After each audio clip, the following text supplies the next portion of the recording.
আজ সকালে ছেলে আমাকে বলল, মা, আমি তোমার গর্ভে ফিরে যেতে চাই। আমি আবার তোমার পেটে থাকতে চাই। আজ সকালে ছেলে খুব বিমর্ষ মুখে আমার কাছে এসে বসল। আমি জিজ্ঞেস করলাম, কি হয়েছে? সে আমার পেটে মাথা রেখে বলল, মা, আমি তোমার গর্ভে ফিরে যেতে চাই। আমি অবাক হয়ে বললাম, কি বলছিস তুই? সে আমার পেটে কান লাগিয়ে বলল, মা, আমি আবার ছোট হয়ে তোমার পেটে থাকতে চাই। বাইরের দুনিয়া আমার ভালো লাগছে না। আমি তার মাথায় হাত বুলিয়ে বললাম, এসব কি বলছিস? সে আমার পেটে মুখ ঘষতে ঘষতে বলল, মা, যখন আমি তোমার পেটে ছিলাম তখন আমার কোনো চিন্তা ছিল না। সবকিছু তুমি সামলাতে। আমি বুঝতে পারছিলাম সে মানসিকভাবে কষ্ট পাচ্ছে। কিন্তু তার পরের কথা শুনে আমি চমকে গেলাম। সে বলল, মা, আমি চাই তুমি আবার আমাকে গর্ভে নাও। আমি আবার জন্ম নিতে চাই। আমি কাঁপতে কাঁপতে বললাম, এটা তো সম্ভব নয়। সে আমার দিকে তাকিয়ে বলল, মা, বিজ্ঞান এত এগিয়েছে।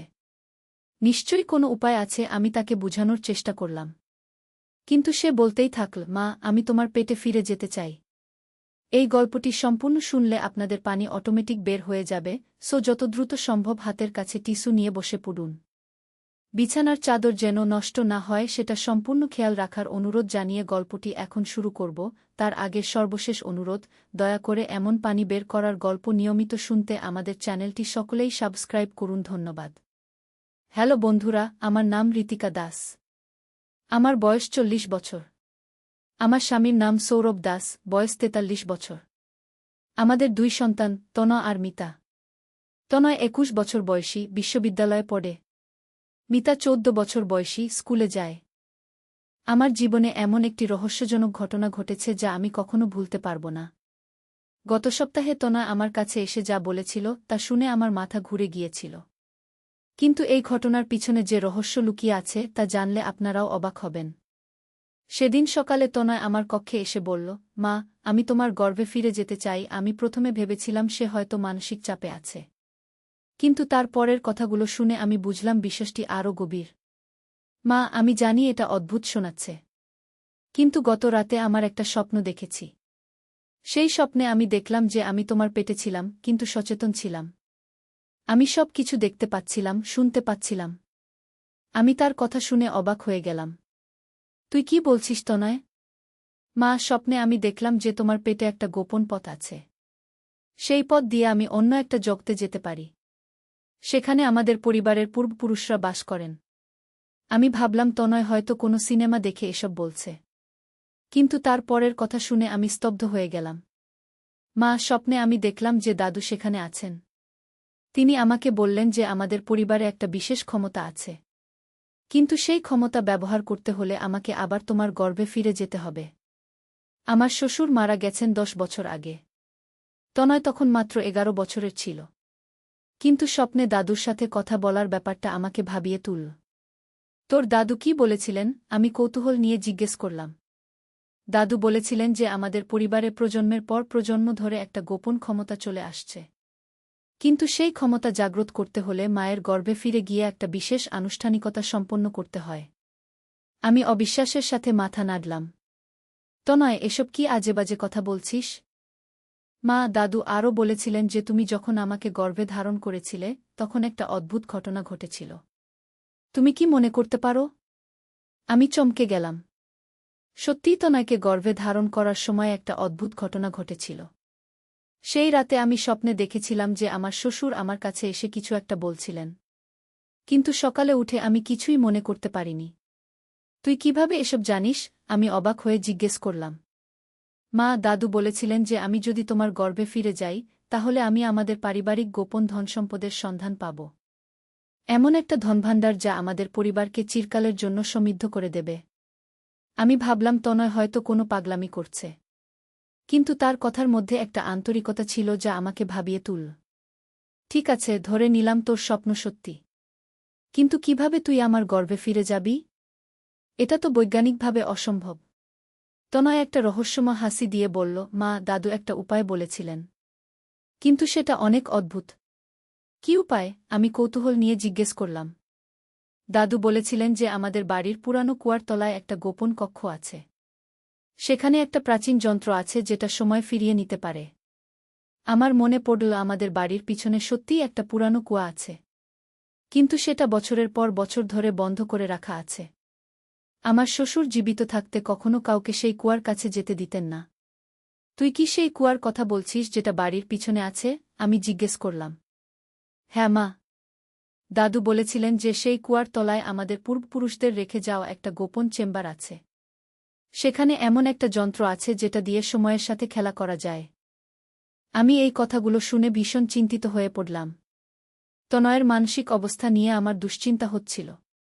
কিন্তু একই সাথে আমার মনে কৌতূহলও জাগছিল। ঠিক আছে, চল দেখি সেই কুয়ায় আসলেই কিছু আছে কিনা, আমি বললাম। আমরা দুজনে বাড়ির পিছনে গেলাম।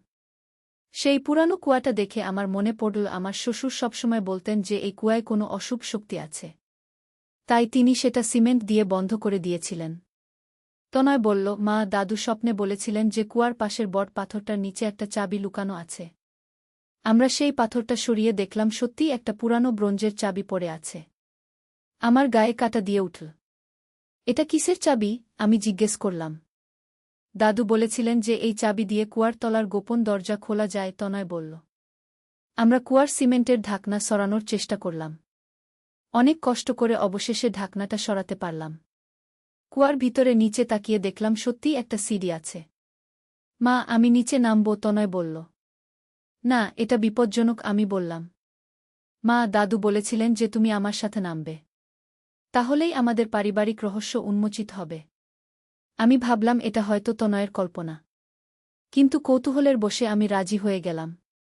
আমরা দুজনে ফ্ল্যাশলাইট নিয়ে কুয়ার ভিতরে নামতে শুরু করলাম। নিচে নেমে দেখলাম সত্যিই একটা গোপন পথ আছে। সেই পথ ধরে আমরা হাঁটতে থাকলাম। প্রায় 10 মিনিট হাঁটার পর আমরা একটা বড় ঘরে পৌঁছালাম। সেই ঘরের মাঝখানে একটা অদ্ভুত যন্ত্র রাখা আছে। মা, এটাই সেই যন্ত্র, তনয় উত্তেজিত হয়ে বলল। যন্ত্রটা দেখতে অনেকটা একটা বড ক্যাপসুলের মতো। তার গায়ে অনেক অদ্ভুত চিহ্ন এবং লেখা খোদাই করা আছে। তনয়, এটা কি? আমি জিজ্ঞেস করলাম। দাদু বলেছিলেন যে এটা একটা সময় যন্ত্র। এটা দিয়ে অতীতে ফিরে যাওয়া যায়। আমি যন্ত্রটার কাছে গিয়ে দেখলাম যে একটা জায়গা চাবির ছিদ্র আছে। তনয় সেই ব্রোঞ্জের চাবিটা লাগিয়ে ঘুরিয়ে দিল। হঠাৎ যন্ত্রটা জ্বলে উঠল। একটা নরম আলো সারা ঘরে ছড়িয়ে গেল। যন্ত্রের উপর একটা হোলোগ্রাম দেখা গেল। সেখানে আমার শ্বশুরের মূর্তি ভেসে উঠল। ঋতিকা, তনয়, তোমরা অবশেষে এসেছ, হোলোগ্রামটা বলল। আমি এবং তনয় দুজনেই অবাক হয়ে দাঁড়িয়ে রইলাম। দাদু, আপনি কিভাবে এখানে? তনয় জিজ্ঞেস করল। আমি এই হোলোগ্রামটা তোমাদের জন্য রেকর্ড করে রেখেছি। আমি জানতাম যে একদিন তুমি এই রহস্য সম্পর্কে জানতে চাইবে। হোলোগ্রামটা ব্যাখ্যা করতে শুরু করল, আমাদের পরিবারে বংশপরম্পরায় একটা বিশেষ ক্ষমতা আছে।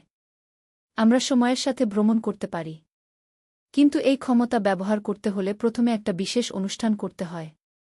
কী অনুষ্ঠান? আমি জিজ্ঞেস করলাম। মা এবং সন্তানের মধ্যে একটা আধ্যাত্মিক যোগাযোগ স্থাপন করতে হয়। এই যন্ত্রটা সেই যোগাযোগ তৈরি করে। কিন্তু এটা শুধুমাত্র একবারই ব্যবহার করা যায়। তনয় আমার দিকে তাকিয়ে বলল, মা, আমি এই ক্ষমতা ব্যবহার করতে চাই। আমি অতীতে গিয়ে আমাদের পরিবারের হারিয়ে যাওয়া ঐতিহ্য খুঁজে আনতে চাই। হোলোগ্রামটা আবার বলল, কিন্তু মনে রেখো, এই যন্ত্র ব্যবহার করা মানে একটা বড় ঝুঁকি নেওয়া। তুমি হয়তো অতীতে আটকে যেতে পারো। আমি ভীত হয়ে বললাম, না তনয়, এটা অনেক বিপজ্জনক। কিন্তু তনয় বলল, মা, আমি প্রস্তুত। আমি চাই আমাদের পরিবারের হারিয়ে যাওয়া ইতিহাস উদ্ধার করতে।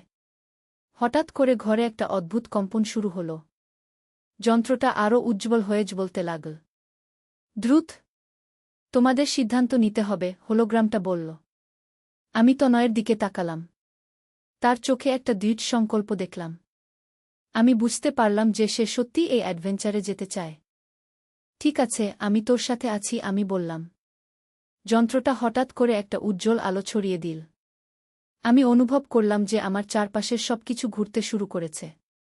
একটা অদ্ভুত টানের অনুভূতি হল। মনে হল যেন আমি এবং তনয় কোথাও ছুটে চলেছি। যখন আলো নিভে গেল, আমি দেখলাম যে আমরা একটা সম্পূর্ণ ভিন্ন জগতে এসে পৌঁছেছি। চারপাশে সবকিছু অন্যরকম। আকাশটা বেগুনি রঙের, আর গাছগুলো স্বর্ণালী রঙের।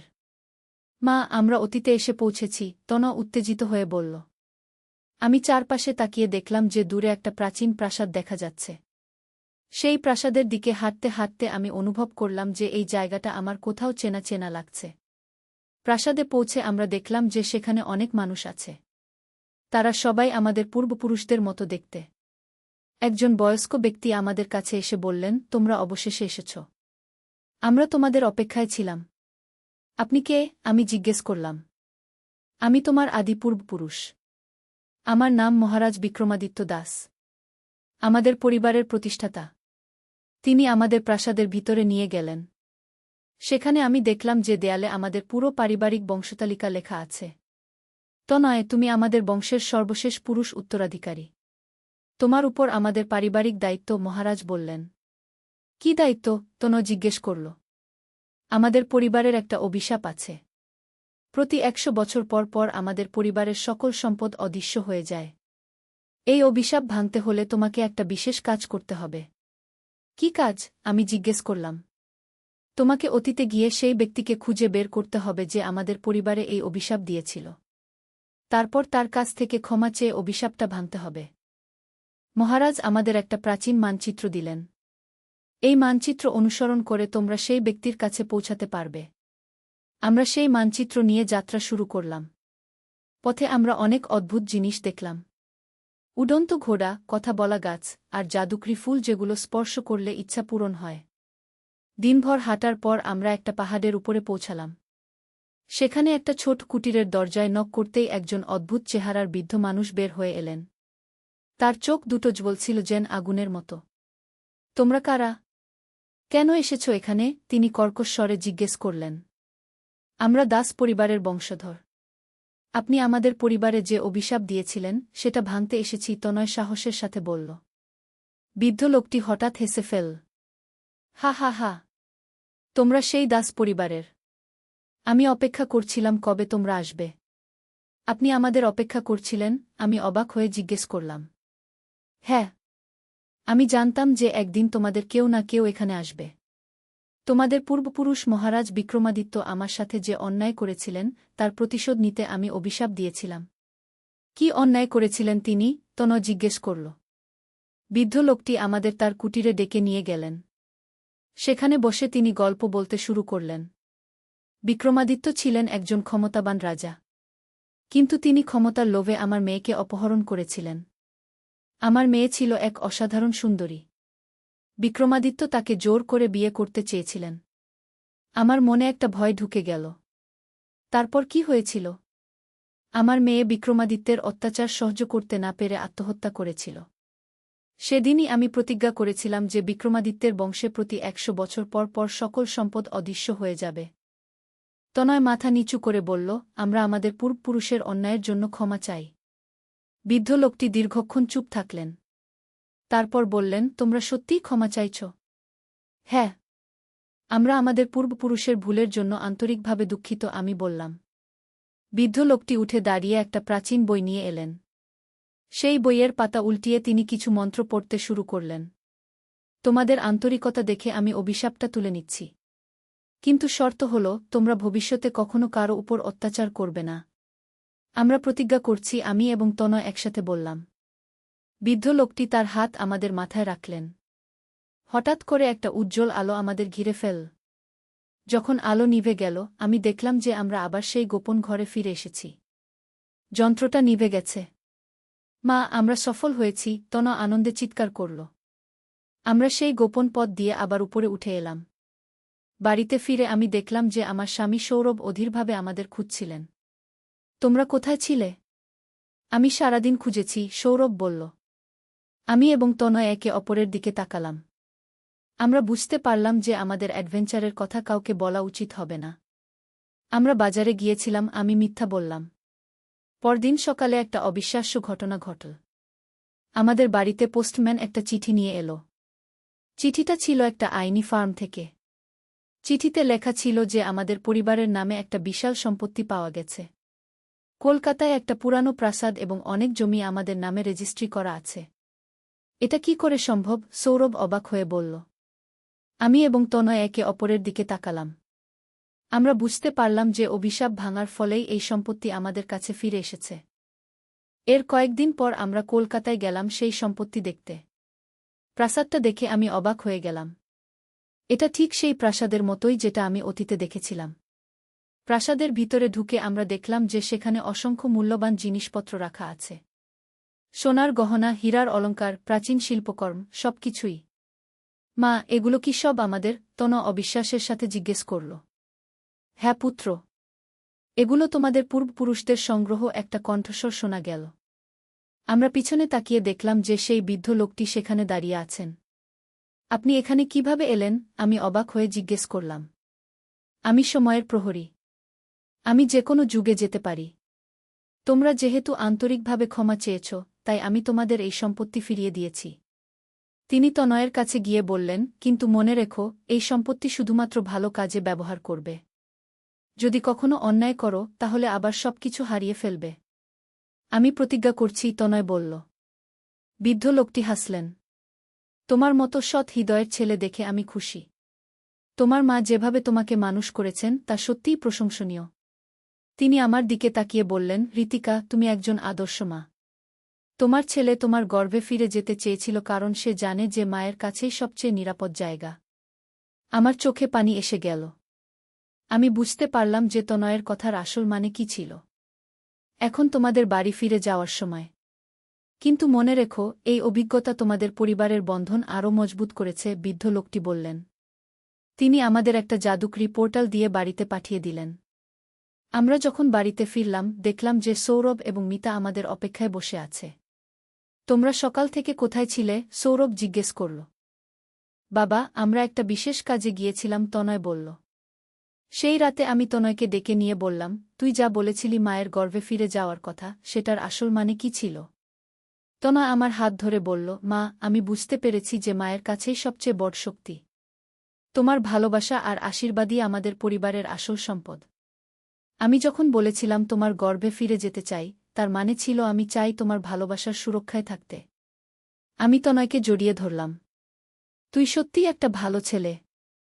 পরদিন থেকে আমাদের জীবনে অনেক পরিবর্তন এলো। সেই প্রাসাদের সম্পত্তি বিক্রি করে আমরা অনেক দাতব্য কাজ শুরু করলাম।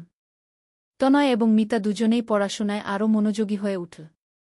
কিন্তু সবচেয়ে বড় পরিবর্তন হল আমাদের পারিবারিক বন্ধনে।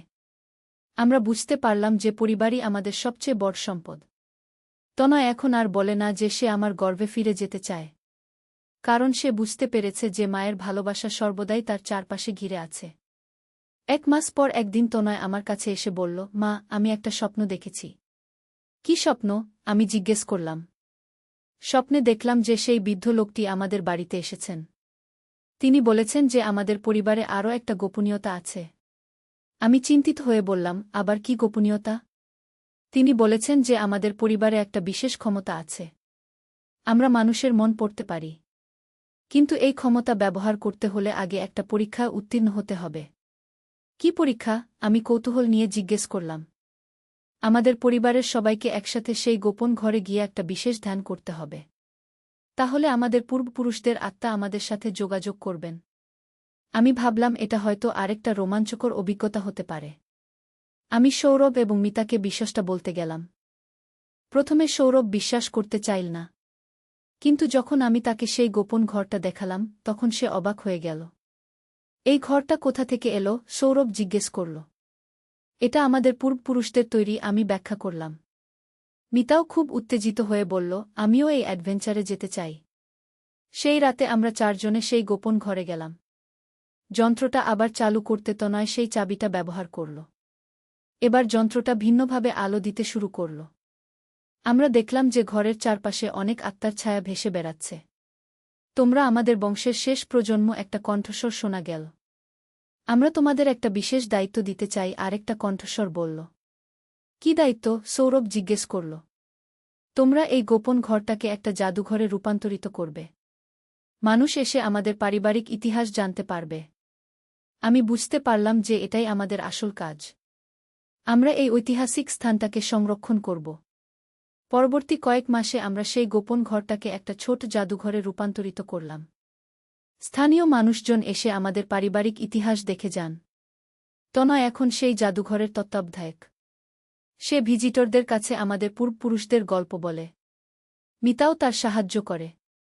আজ যখন আমি এই পুরো ঘটনার কথা ভাবি, তখন বুঝতে পারি যে তনয়ের মায়ের গর্ভে ফিরে যাওয়ার ইচ্ছাটা আসলে ছিল আমাদের পারিবারিক ঐতিহ্যের সাথে আবার যুক্ত হওয়ার আকাঙ্ক্ষা। কখনো কখনো আমাদের অবচেতন মন আমাদের এমন সব পথ দেখায় যা আমরা কল্পনাও করতে পারি না। তনয়ের সেই অদ্ভুত ইচ্ছাটাই আমাদের পরিবারে লুকিয়ে থাকা রহস্যের দরজা খুলে দিয়েছিল। আজ আমাদের পরিবার খুশি এবং সমৃদ্ধ। আমরা বুঝতে পেরেছি যে পরিবারের ভালোবাসাই সবচেয়ে বড় শক্তি। আর কখনো কখনো সবচেয়ে অদ্ভুত ইচ্ছাগুলোই আমাদের জীবনে সবচেয়ে সুন্দর পরিবর্তন নিয়ে আসে। গল্পের শেষে আমি বলতে চাই যে মায়ের গর্ভ শুধু একটা স্থান নয়, এটা হলো ভালোবাসা আর নিরাপত্তার প্রতীক। তনয় যখন সেখানে ফিরে যেতে চেয়েছিল, সে আসলে চেয়েছিল সেই নিরাপত্তা আর ভালোবাসা। আর আমাদের অ্যাডভেঞ্চারের মাধ্যমে সে বুঝতে পেরেছে যে সেই ভালোবাসা সবসময় তার চারপাশে আছে। আমাদের পরিবারের এই রোমাঞ্চকর অভিজ্ঞতা আমাদের শিখিয়েছে যে পরিবারের বন্ধন কতটা শক্তিশালী হতে পারে। আর কখনো কখনো সবচেয়ে অসম্ভব মনে হওয়া জিনিসগুলোই বাস্তব হয়ে ওঠে। এখন যখনই কেউ তনয়কে জিজ্ঞেস করে যে সে কেন মায়ের গর্ভে ফিরে যেতে চেয়েছিল, সে হেসে বলে, কারণ মায়ের ভালোবাসাই সবচেয়ে নিরাপদ জায়গা। আর সেই নিরাপত্তার খোঁজেই আমি এই অদ্ভুত যাত্রা শুরু করেছিলাম। আমাদের এই গল্প শুনে অনেকেই অবাক হন। কিন্তু আমি জানি যে পারিবারিক ভালোবাসার কোনো সীমা নেই। আর কখনো কখনো সবচেয়ে অদ্ভুত ইচ্ছাগুলোই আমাদের জীবনের সবচেয়ে সুন্দর অধ্যায়ের সূচনা করে। তনয় এখন একজন দায়িত্বশীল যুবক। সে তার স্বপ্ন পূরণ করতে কঠোর পরিশ্রম করছে। আর আমি একজন গর্বিত মা হিসেবে তার পাশে আছি। কখনো কখনো ভাবি, যদি সেদিন তনয় আমার কাছে এসে সেই অদ্ভুত কথাটা না বলত, তাহলে হয়তো আমরা কখনোই আমাদের পারিবারিক ঐতিহ্যের কথা জানতে পারতাম না। জীবনে কিছু ঘটনা এমনই হয় যেগুলো প্রথমে অদ্ভুত মনে হয়, কিন্তু পরে বুঝতে পারি যে সেগুলোই আমাদের জীবনের মোড় ঘুরিয়ে দেয়া। আমার গল্প এখানেই শেষ। আশা করি আপনাদের ভালো লেগেছে। আর হ্যাঁ, মনে রাখবেন, মায়ের ভালোবাসার কোনো বিকল্প নেই। সেটাই আমাদের সবচেয়ে বড় শক্তি। দেখলাম, মানচিত্র অনুযায়ী এখানেই সেই ব্যক্তি থাকেন যে আমাদের পরিবারে অভিশাপ দিয়েছিলেন। কুটির। সকালে বাজারে গিয়েছি সবজি কিনতে। ছেলে আমার সাথে এসেছে ব্যাগ নিয়ে। সবজিওয়ালা বলল, ভাইজা, বৌদির জন্য তাজা সবজি নিয়েন। আমি সংশোধন করতে যাচ্ছিলাম। ছেলে তাড়াতাড়ি বলল, হ্যাঁ দাদা, বউয়ের পছন্দের সবজিগুলো দেন। সবজি কেনা শেষে হাঁটতে হাঁটতে জিজ্ঞেস করলাম, বউ, বলতে দিলি কেন? সে আমার কাছে এসে বলল, মা, আমি মিথ্যা বলিনি। আমি সত্যিই চাই তুমি আমার বউ হও। তোমার হাতের রান্না খেয়ে বড় হয়েছি, এখন চাই তুমি আমার স্ত্রী হয়ে আমার জন্য রান্না করো। আমি তোমাকে ভালোবাসি, বিয়ে করো আমাকে। বাজারের কোলাহল, মানুষের চিৎকার, গাড়ির হর্ন সবকিছুর মাঝে তার কথা আমার কানে পৌঁছাল। সবজির ব্যাগ আমার হাতে, কিন্তু মনে হচ্ছিল যেন বিয়ের কেনাকাটা করছি। তার চোখে স্বামীর দৃষ্টি, আমার দিকে তাকিয়ে থাকা। রাস্তায় অন্য দম্পতিরা হাঁটছে, আমাদের দেখে হাসছে। মনে হচ্ছিল আমরাও তাদের একজন। তার হাতে আমার হাত, স্বামী স্ত্রীর মতো। এই গল্পটি সম্পূর্ণ শুনলে আপনাদের পানি অটোমেটিক বের হয়ে যাবে, সো যত দ্রুত সম্ভব হাতের কাছে টিস্যু নিয়ে বসে পড়ো। বিছানার চাদর যেন নষ্ট না হয় সেটা সম্পূর্ণ খেয়াল রাখার অনুরোধ জানিয়ে গল্পটি এখন শুরু করব। তার আগে সর্বশেষ অনুরোধ, দয়া করে এমন পানি বের করার গল্প নিয়মিত শুনতে আমাদের চ্যানেলটি সকলেই সাবস্ক্রাইব করুন। ধন্যবাদ।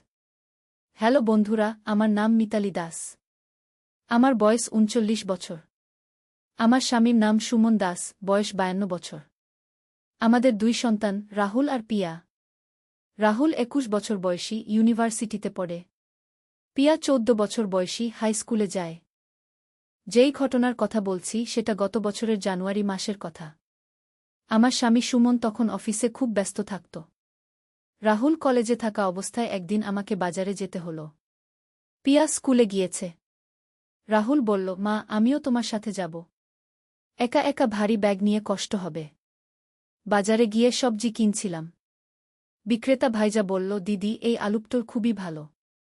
বৌদির রান্নায় লাগবে। আমি বলতে যাচ্ছিলাম যে রাহুল আমার ছেলে, কিন্তু রাহুল তখনই বলে উঠল, হ্যাঁ দাদা, আমার বউয়ের জন্য সবচেয়ে ভালো সবজিটা দিয়েন। বিক্রেতা হেসে বলল, ওহো, নতুন বিয়ে হয়েছে নাকি? বৌদি খুব সুন্দর তো। আপনারা খুব মানানসই জুটি। রাহুল আমার কোমরে হাত রেখে বলল, হ্যাঁ দাদা, আমার খুব সৌভাগ্য যে ওকে পেয়েছি। আমি লজ্জায় মুখ লাল হয়ে গেল। সবজি কিনে বাসায় ফেরার পথে জিজ্ঞেস করলাম, রাহুল, তুই এমন কেন বললি? লোকে কি ভাববে? রাহুল আমার দিকে তাকিয়ে বলল, মা, আমি কি মিথ্যে বলেছি? আমি সত্যিই চাই তুমি আমার স্ত্রী হও। বাবা তোমাকে যেভাবে খুশি রাখতে পারে না, আমি পারব। তোমার হাতের রান্না খেয়ে বড় হয়েছি, এখন চাই সেই রান্না আমার স্ত্রী হিসেবে করো। তার কথায় আমি থমকে দাঁড়ালাম। রাস্তার পাশে একটা পার্কে গিয়ে বসলাম।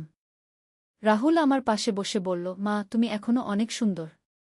বাবা অফিসের কাজে এত ব্যস্ত থাকে যে তোমার দিকে তাকানোর সময় নেই। কিন্তু আমি তোমাকে রানীর মতো রাখব। তুমি আমার সাথে বিয়ে করো। আমি অবাক হয়ে বললাম, রাহুল, তুই কি বলছিস? আমি তো তোর মা। রাহুল বলল, মা, তুমি আমার জন্মদাত্রী মা নও তো। তুমি আমার সৎ মা। আমার আসল মা যখন মারা গেছে, বাবা তোমাকে বিয়ে করেছে। তখন আমার বয়স ছিল মাত্র 2 বছর। তুমিই আমাকে মানুষ করেছ। কিন্তু আমি বড় হয়ে বুঝেছি যে তুমি আমার মা নও, তুমি আমার প্রথম প্রেম।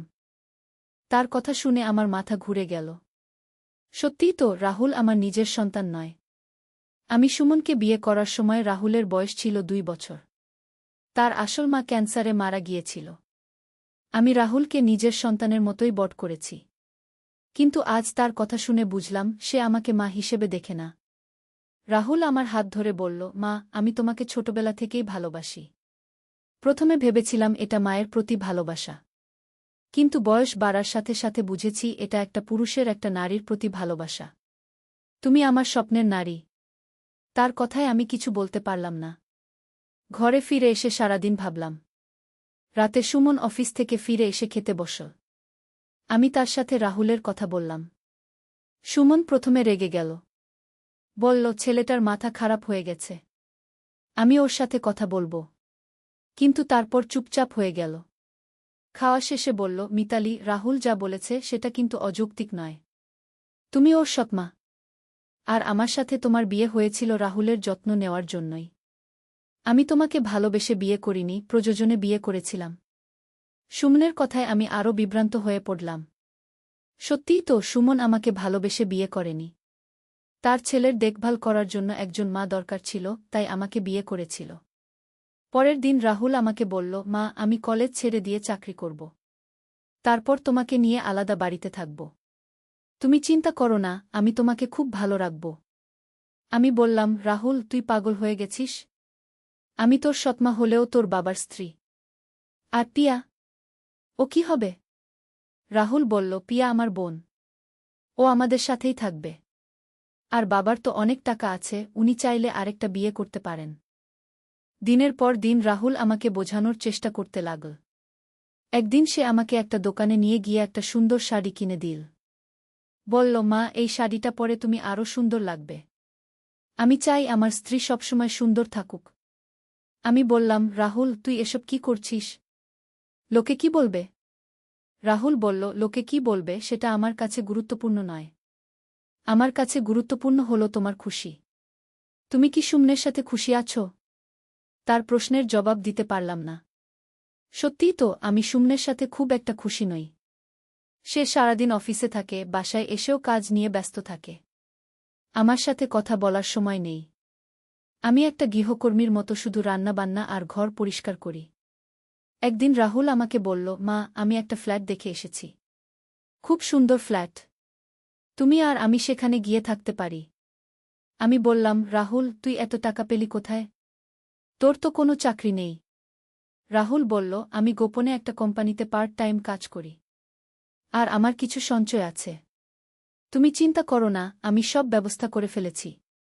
আমি ভাবতে লাগলাম। একদিকে রাহুল, যে আমাকে রানীর মতো ভালোবাসে, যত্ন করে। আর অন্যদিকে সুমন, যার কাছে আমি একটা প্রয়োজনীয় জিনিসের মতো।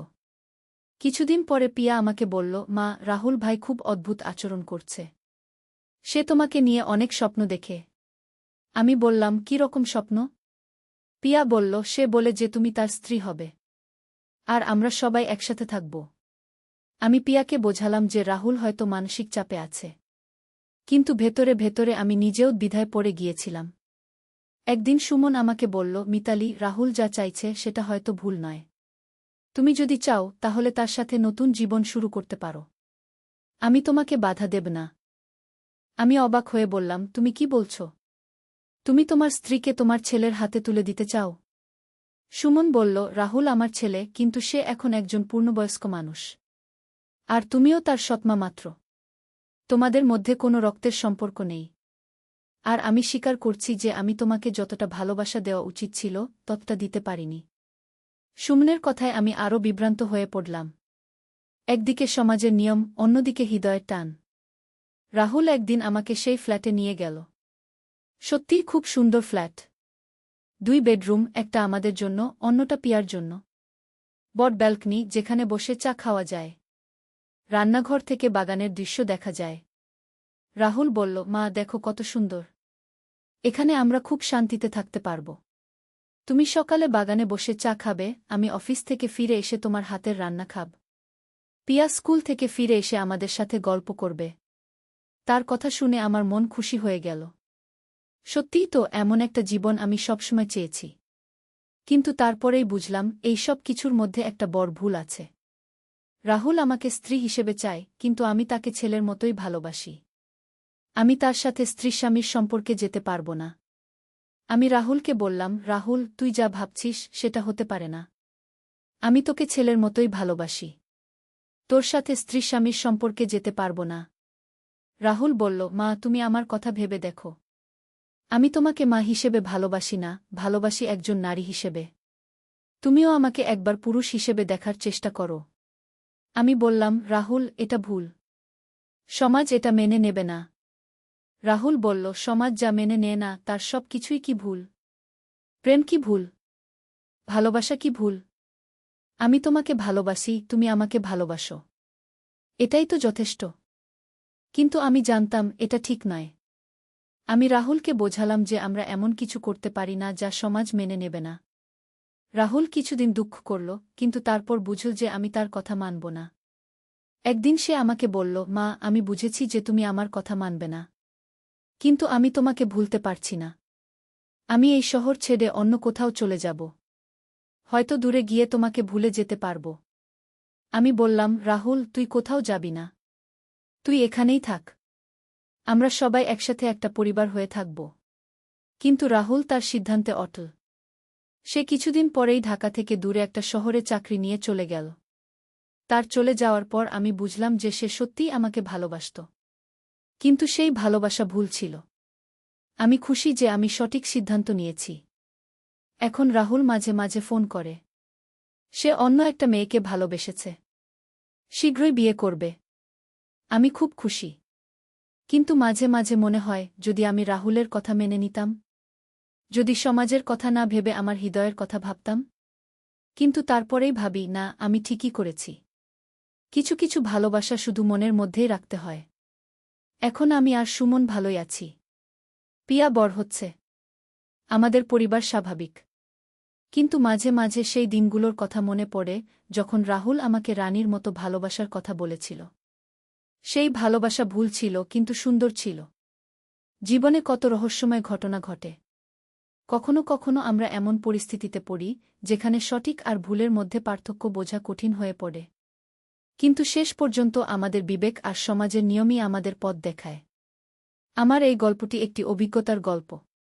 এই ধরনের পরিস্থিতিতে পড়লে সবাই যেন সঠিক সিদ্ধান্ত নেয়া। ভালোবাসা সুন্দর, কিন্তু সব ভালোবাসা প্রকাশ করা যায় না। কিছু ভালোবাসা মনের মধ্যেই রাখতে হয়। কিন্তু আমার গল্প এখানেই শেষ নয়। রাহুল চলে যাওয়ার কিছুদিন পর আমার জীবনে আরও রহস্যময় ঘটনা ঘটতে শুরু করল। একদিন সকালে আমি রান্নাঘরে কাজ করছিলাম। হঠাৎ করে দরজায় কলিং বেল বাজল। দরজা খুলে দেখি একজন অপরিচিত ভদ্রলোক দাঁড়িয়ে আছেন। তিনি বললেন, আপনি কি মিতালি দাস?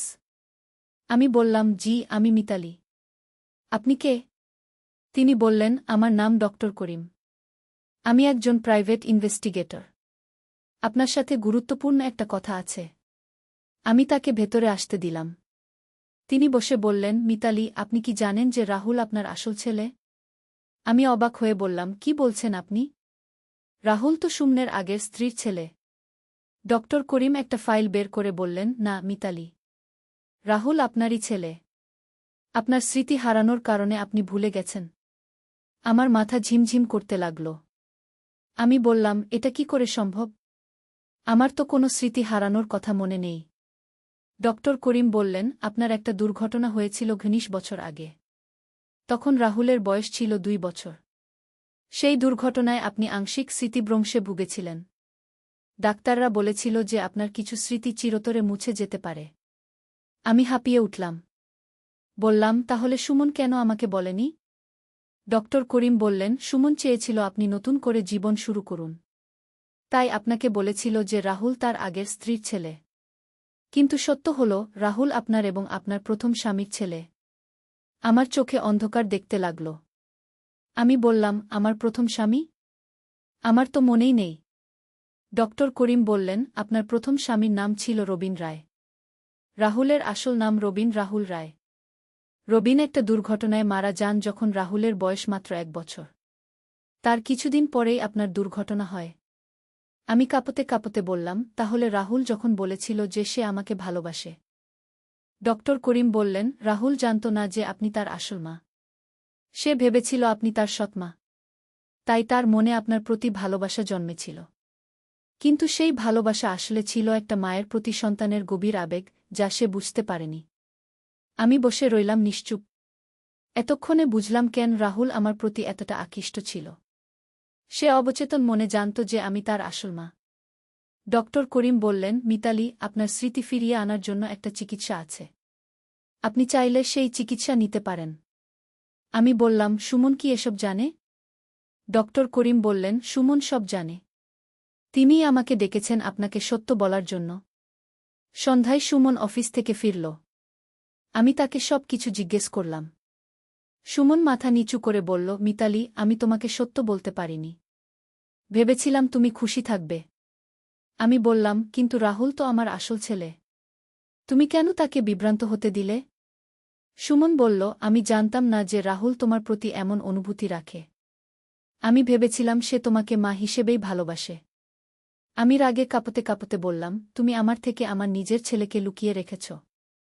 তুমি আমার স্মৃতির সুযোগ নিয়েছ। সেদিন রাতে আমি রাহুলকে ফোন করলাম। কিন্তু তার ফোন বন্ধ। পরের দিন সকালে আবার ফোন করলাম। এবার ফোন ধরল। আমি বললাম, রাহুল, তুই কোথায়? রাহুল বলল, মা, আমি ঢাকার বাইরে একটা চাকরি নিয়েছি। কেন, কি হয়েছে? আমি কাঁদতে কাঁদতে বললাম, রাহুল, তুই আমার আসল ছেলে। আমি তোর সৎমা নই। ফোনের উপাস থেকে নীরবতা। তারপর রাহুল বলল, কি বলছ মা? আমি সব কিছু খুলে বললাম। রাহুল শুনে কিছুক্ষণ চুপ থাকল। তারপর বলল, মা, তাহলে আমি যা ভেবেছিলাম সেটা ভুল ছিল।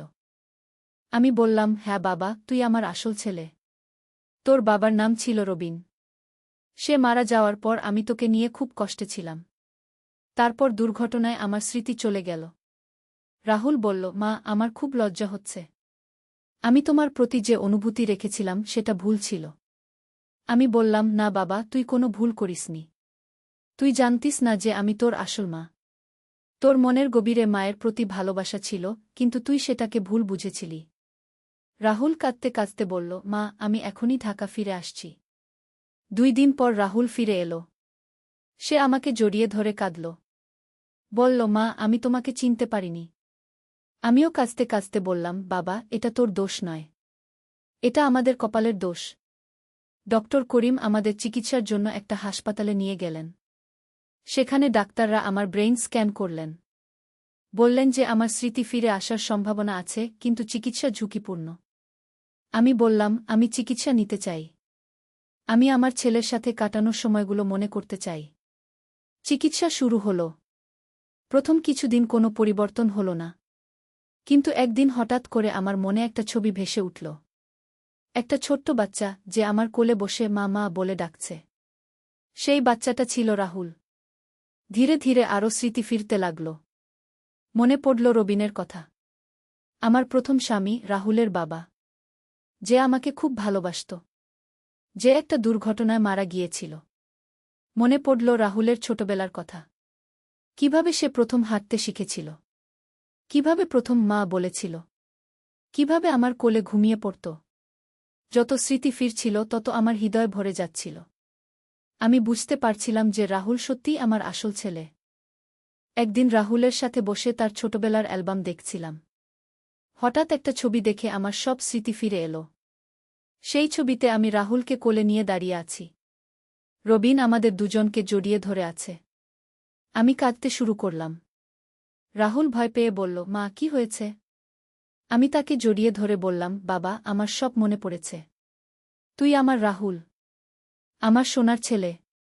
রাহুলও কেঁদে ফেলল। বলল, মা, আমি তোমাকে কতটা কষ্ট দিয়েছি।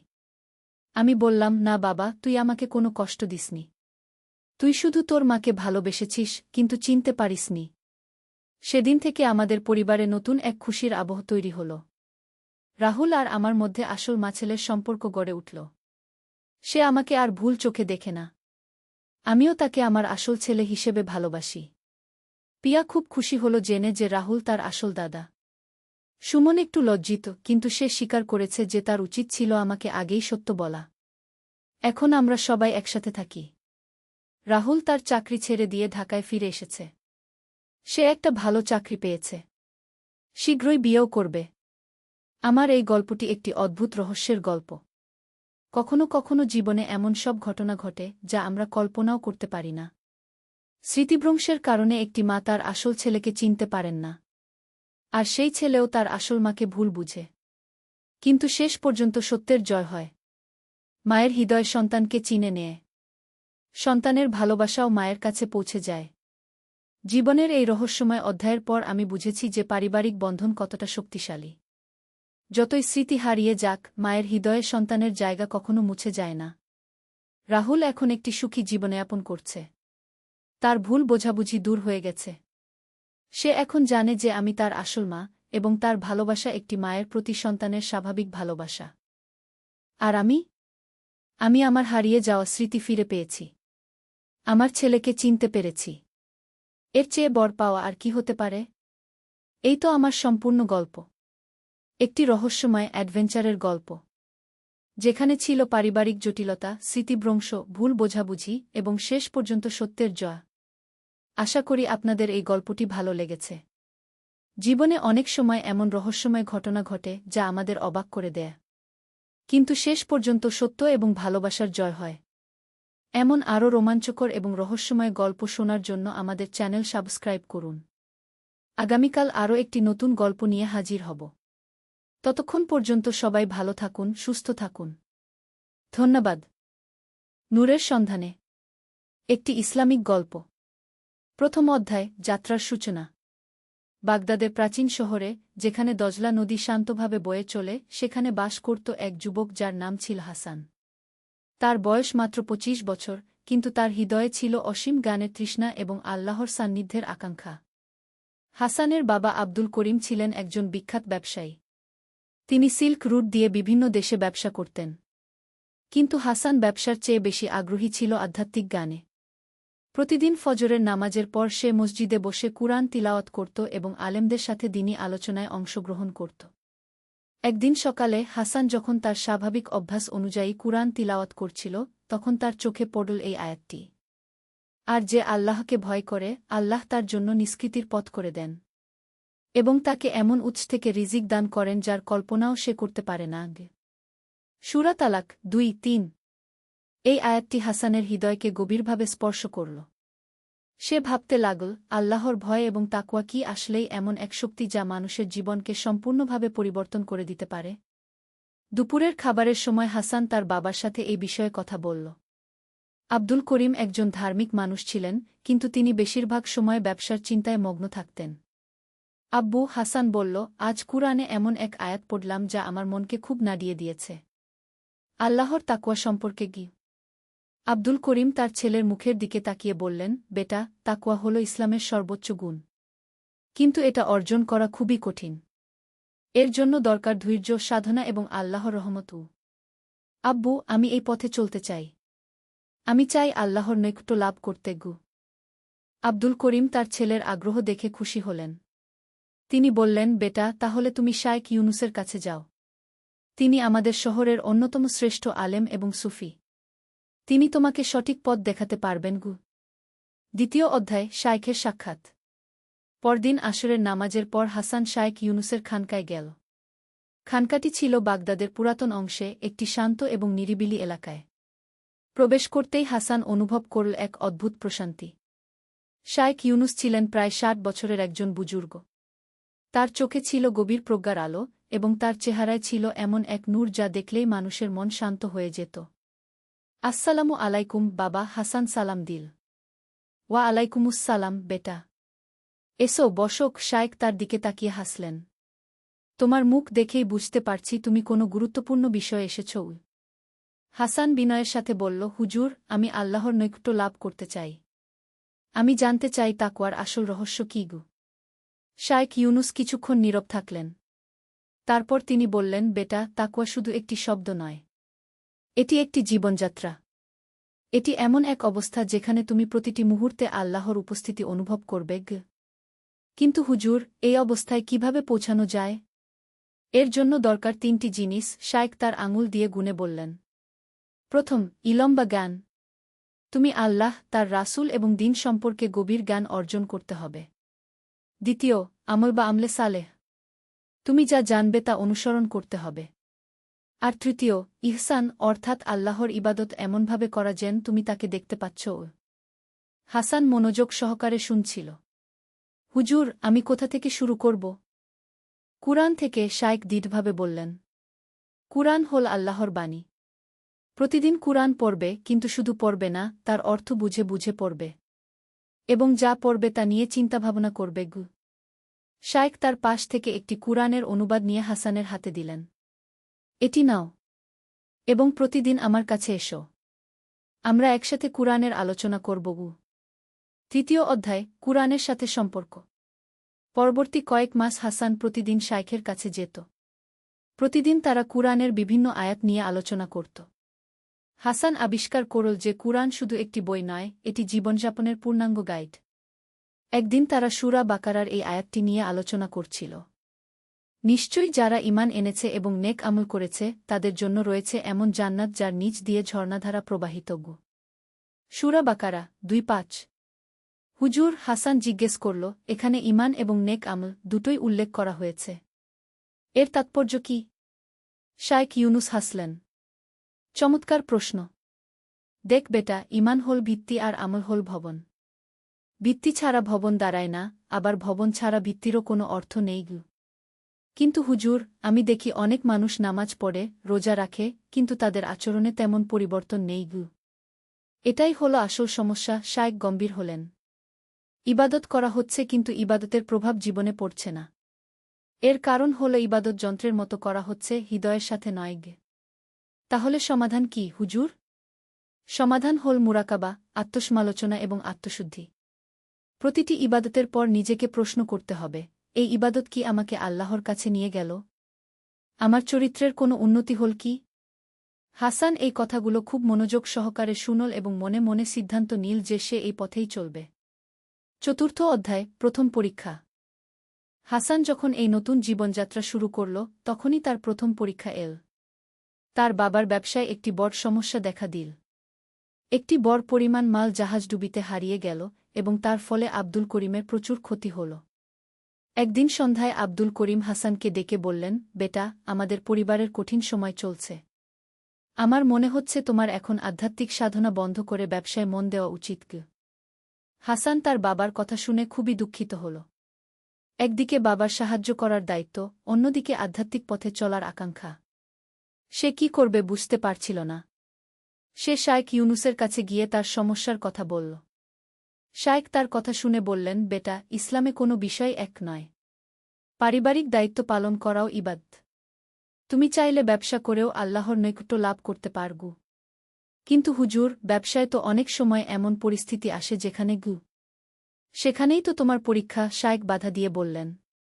সততা, ন্যায্যতা এবং আল্লাহর উপর ভরসার পরীক্ষা। রাসূল শাহ নিজেও ব্যবসায়ী ছিলেন, কিন্তু তিনি আলামিন বিশ্বস্ত নামে পরিচিত ছিলেন। হাসান বুঝতে পারল যে শায়েক ঠিক কথা বলেছেন। সে সিদ্ধান্ত নিল যে সে বাবার ব্যবসায় সাহায্য করবে, কিন্তু সেখানে ইসলামের শিক্ষা অনুসরণ করবে। পঞ্চম অধ্যায়, ব্যবসায়িক জীবনে আধ্যাত্মিকতা। হাসান তার বাবার ব্যবসায় যোগ দিল, কিন্তু সে শায়েখের শিক্ষা অনুসরণ করে সব কাজ করতে লাগল। সে কখনো মিথ্যা বলত না, কখনো কারো সাথে প্রতারণা করত না, এবং সর্বদা ন্যায্য মূল্য নিত। প্রথমে অন্যান্য ব্যবসায়ীরা তাকে নিয়ে হাসাহাসি করত। তারা বলত, এভাবে ব্যবসা করলে তো দেউলিয়া হয়ে যাবে। কিন্তু হাসান কুরআনের এই আয়াত স্মরণ করত। আর যে আল্লাহকে ভয় করে আল্লাহ তার জন্য নিষ্কৃতির পথ করে দেন গু। ধীরে ধীরে হাসানের সততার কারণে তার ব্যবসা বাড়তে লাগল।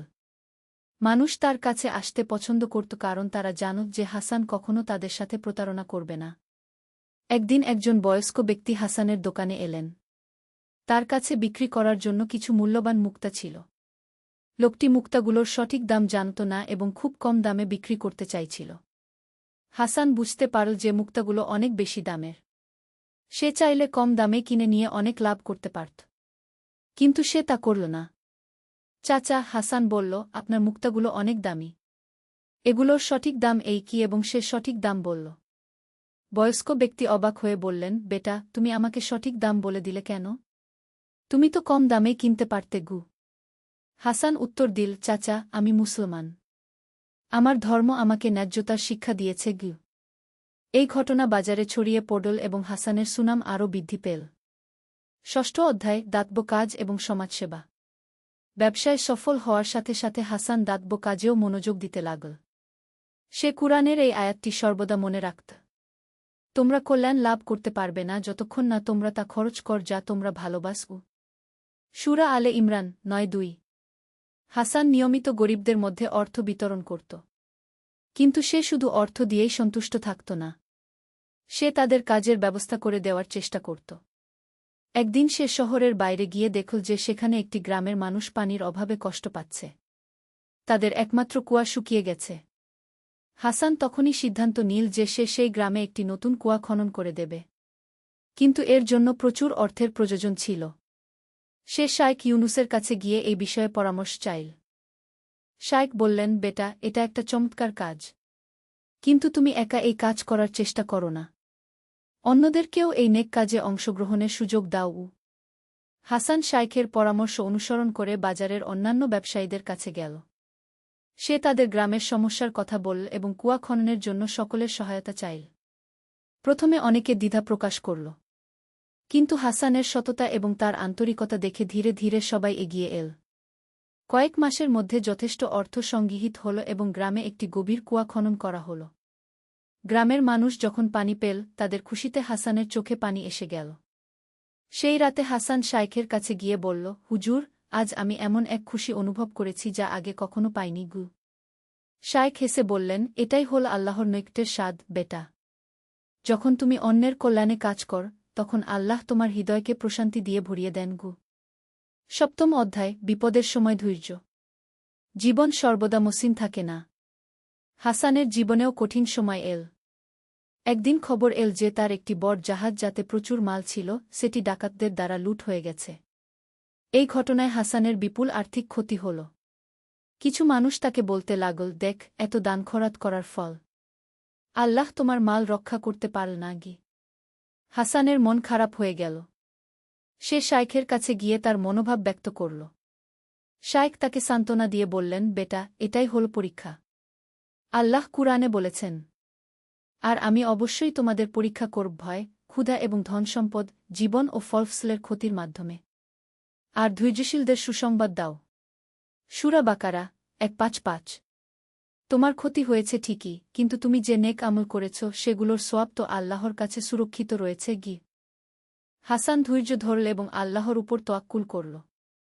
সে তার ব্যবসা আবার শুরু করল, এবার আরও সাবধানতার সাথে। আল্লাহর রহমতে কয়েক মাসের মধ্যে তার ব্যবসা আবার ঠিক হয়ে গেল। এবং আশ্চর্যের বিষয় হল যে জাহাজটি লুট হয়েছিল বলে মনে করা হচ্ছিল সেটি আসলে অন্য একটি পথ দিয়ে নিরাপদে পৌঁছেছিল।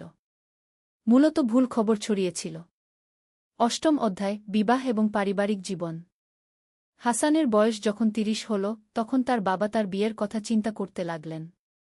আব্দুল করিম একদিন হাসানকে বললেন, বেটা, এখন তোমার বিয়ের সময় হয়েছে। আমি একটি ভালো মেয়ে দেখেছি। হাসান তার বাবার কথায় সায় দিল, কিন্তু সে চাইছিল যে তার স্ত্রী শুধু সুন্দর নয় বরং দিনদার এবং চরিত্রবান হোক। শাইখ ইউনুস হাসানকে পরামর্শ দিলেন, বেটা, বিয়ের ক্ষেত্রে রাসূল এর হাদিস মনে রেখো, মহিলাকে ৪টি কারণে বিয়ে করা হয়: ধনসম্পদের জন্য, বংশের জন্য, সৌন্দর্যের জন্য এবং দিনদারিত্বের জন্য। তুমি দিনদার মহিলাকে বিয়ে কর, তাহলে তোমার হাত ধন্য হবে। হাসানের বাবা যে মেয়েটির কথা বলেছিলেন তার নাম ছিল আয়েশা। তার বাবা হাফেজ আহমদ একজন আলেম ছিলেন। আয়েশা নিজেও কুরআন হিফজ করেছিল এবং ইসলামী শিক্ষায় শিক্ষিত ছিল। দুই পরিবারের মধ্যে কথাবার্তা হল এবং সবার সম্মতিতে হাসান এবং আয়েশার বিয়ে ঠিক হল। বিয়ের অনুষ্ঠান খুবই সাদাসিধে এবং ইসলামী নীতি অনুসারে সম্পন্ন হল। বিয়ের পর হাসান আবিষ্কার করল যে আয়েশা সত্যিকারের একজন নেককার মহিলা। সে নিয়মিত নামাজ পড়ত, কুরআন তিলাওয়াত করত এবং দাতব্য কাজে অংশগ্রহণ করত। নবম অধ্যায়, সন্তান এবং পরবর্তী প্রজন্ম। বিয়ের 2 বছর পর হাসান এবং আয়েশার একটি পুত্র সন্তান জন্মগ্রহণ করল। তারা তার নাম রাখল উমর, দ্বিতীয় খলিফা হরত উমর এর নামানুসারে। শিশু উমরের জন্ম হাসানের জীবনে নতুন দায়িত্বের সংযোজন করল। সে এখন শুধু নিজের এবং স্ত্রীর জন্যই নয়, বরং তার সন্তানের ভবিষ্যতের জন্যও চিন্তা করতে লাগল। একদিন হাসান শাইখ ইউনুসের কাছে গিয়ে বলল, হুজুর, আমি চাই আমার সন্তান একজন ভালো মুসলমান হয়ে বড় হোক। কিন্তু আমি জানি না কিভাবে তাকে সঠিক শিক্ষা দেবগু। শাইখ উত্তর দিলেন, বেটা, সন্তানের শিক্ষার সবচেয়ে বড় মাধ্যম হল বাবা মায়ের আচরণ। তুমি যেভাবে চলো তোমার সন্তান সেই পথেই চলবে। তুমি যদি নামাজি হও সে নামাজি হবে। তুমি যদি সৎ হও সে সৎ হবে গু। হাসান এই কথায় উৎসাহিত হয়ে আরও বেশি দিনী কাজে মনোযোগ দিতে লাগল। সে এবং আয়েশা দুজনেই মিলে একটি ইসলামী পরিবেশ তৈরি করার চেষ্টা করতে লাগল। উমর যখন একটু বড় হল, হাসান তাকে কুরআনের আয়াত শেখাতে শুরু করল। প্রতিদিন সকালে তারা একসাথে কুরআন তিলাওয়াত করত। 10ম অধ্যায়, হজ্জের সফর। হাসানের বয়স যখন 35 হল, তখন সে এবং আয়েশা সিদ্ধান্ত নিল যে তারা হজ্জে যাবে। তাদের আর্থিক অবস্থা তখন ভালো ছিল এবং সন্তান উমরও একটু বড় হয়েছিল। হজ্জের প্রস্তুতির জন্য হাসান অনেক দিন ধরে পরিকল্পনা করল। সে শাইখ ইউনুসের কাছে হজ্জের আদবকায়দা এবং তাৎপর্য সম্পর্কে জানতে চাইল। শাইখ বললেন, বেটা, হজ্জ শুধু একটি ধর্মীয় অনুষ্ঠান নয়। এটি আত্মার পরিশুদ্ধির একটি মাধ্যম। যখন তুমি কাবা শরীফ দেখবে তখন মনে হবে যেন তুমি আল্লাহর ঘরে এসেছ। সেই অনুভূতি তোমার সারা জীবনের জন্য হৃদয়ে থেকে যাবে গু। হজ্জের সফরে রওয়ানা হওয়ার আগে হাসান তার সব পাওনাদারদের হক আদায় করল এবং যাদের কাছে তার কোনো পাওনা ছিল তাদেরও ক্ষমা করে দিল। সে চাইছিল সম্পূর্ণ পরিচ্ছন্ন হৃদয় নিয়ে আল্লাহর ঘরে যেতে। মক্কা শরীফে পৌঁছানোর পর যখন হাসান প্রথমবার কাবা শরীফ দেখল, তার চোখ দিয়ে অঝোর ধারায় অশ্রু বইতে লাগল। সে মনে মনে বলল, ইয়া আল্লাহ, আমি তোমার নাচিস বান্দা। তুমি আমাকে তোমার ঘরে ডেকে নিয়েছ। আমার সব গুনাহ মাফ করে দাও। হজ্জের প্রতিটি অনুষ্ঠানে হাসান গভীর মনোযোগ এবং একাগ্রতার সাথে অংশগ্রহণ করল। আরাফার ময়দানে দাঁড়িয়ে সে দোয়া করল তার পরিবার, তার শায়েখ এবং সমস্ত মুসলিম উম্মাহর জন্য।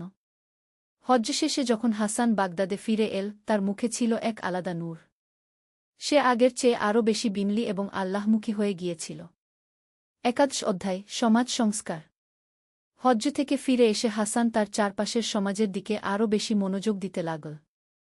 সে দেখতে পেল যে অনেক মানুষ ধর্ম সম্পর্কে সঠিক জ্ঞান রাখে না এবং কুসংস্কারে লিপ্ত। একদিন হাসান শাইখ ইউনুসের কাছে গিয়ে বলল, হুজুর, আমার মনে হচ্ছে আমাদের সমাজে দ্বীনি শিক্ষার অভাব রয়েছে। মানুষ ইসলামের নামে অনেক ভুল কাজ করছে গি। শাইখ সম্মত হয়ে বললেন, তুমি ঠিক বলেছ।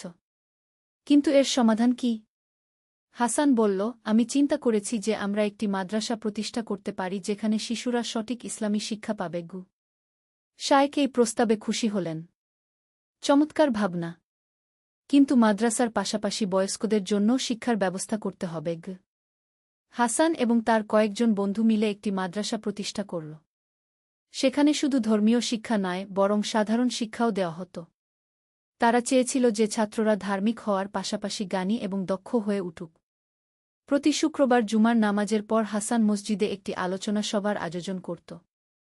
সেখানে তিনি কুরআন হাদিসের আলোকে জীবনের বিভিন্ন সমস্যার সমাধান নিয়ে কথা বলতেন। ধীরে ধীরে এই কার্যক্রমের প্রভাব পুরো এলাকায় পড়তে লাগল। মানুষ আরও সচেতন হয়ে উঠল এবং তাদের আচারাচরণে ইতিবাচক পরিবর্তন এল। 12 অধ্যায়, জ্ঞানের অন্বেষণ। হাসান বুঝতে পারল যে শুধু ব্যবসা এবং দাতব্য কাজই যথেষ্ট নয়, তাকে আরও গভীর ইসলামী জ্ঞান অর্জন করতে হবে। সে শাইখ ইউনুসের কাছে এই বিষয়ে কথা বলল। শাইখ বললেন, বেটা, জ্ঞানের কোনো শেষ নেই। রাসূল শাহ বলেছেন, দোলনা থেকে কবর পর্যন্ত জ্ঞান অন্বেষণ কর। তুমি যদি সত্যিই জ্ঞান অর্জন করতে চাও তাহলে তোমাকে অন্য আলেমদের কাছেও যেতে হবে গু। হাসান তখন বাগদাদের বিভিন্ন বিখ্যাত আলেমদের কাছে যেতে শুরু করল। সে তাফসির, হাদিস, ফিকহ এবং আকিদা বিষয়ে গভীর অধ্যয়ন করতে লাগল। একদিন হাসান ইমাম গাজ্জালি এর বিখ্যাত বই ইহিজাউ উলুমিদ্দিন পড়ছিল। এই বইয়ে আধ্যাত্মিকতা এবং আত্মশুদ্ধির বিষয়ে বিস্তারিত আলোচনা ছিল। বইটি পড়তে পড়তে হাসান বুঝতে পারল যে সে এখনও আধ্যাত্মিকতার প্রাথমিক পর্যায়ে রয়েছে।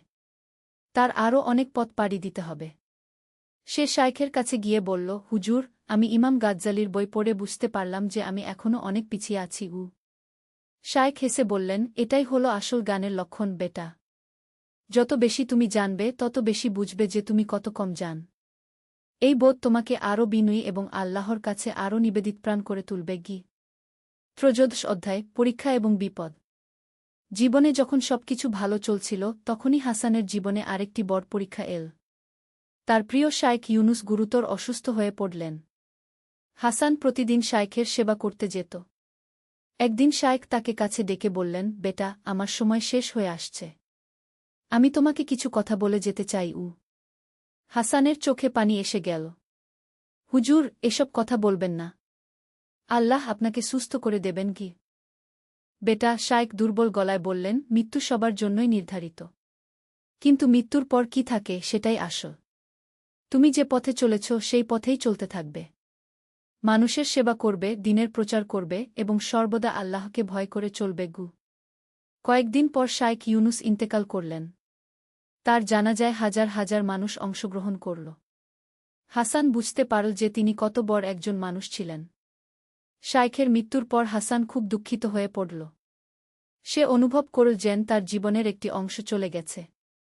চতুর্দশ অধ্যায়, নেতৃত্বের দায়িত্ব। শায়খ ইউনুসের মৃত্যুর পর এলাকার মানুষ হাসানের কাছে আসতে শুরু করল।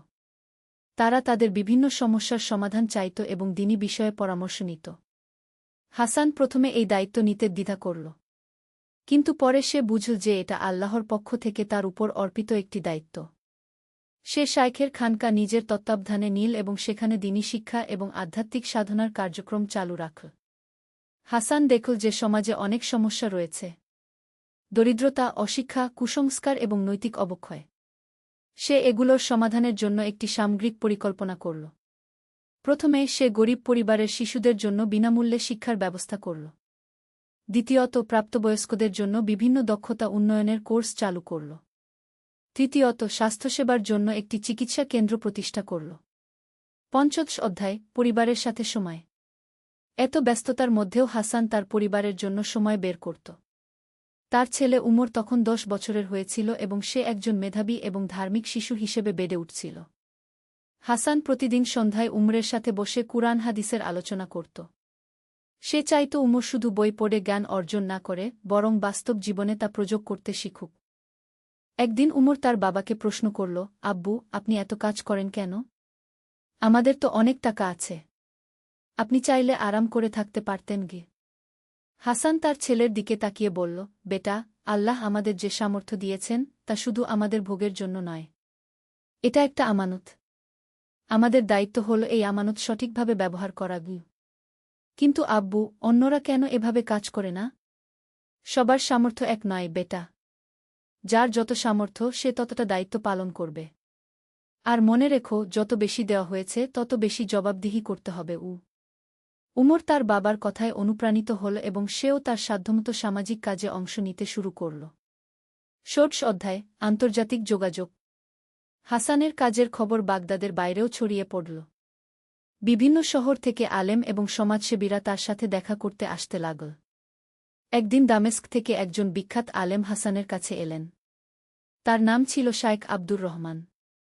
তিনি হাসানের কাজ দেখে খুবই প্রভাবিত হলেন। ভাই হাসান, তিনি বললেন, আল্লাহ তোমাকে অনেক তৌফিক দিয়েছেন।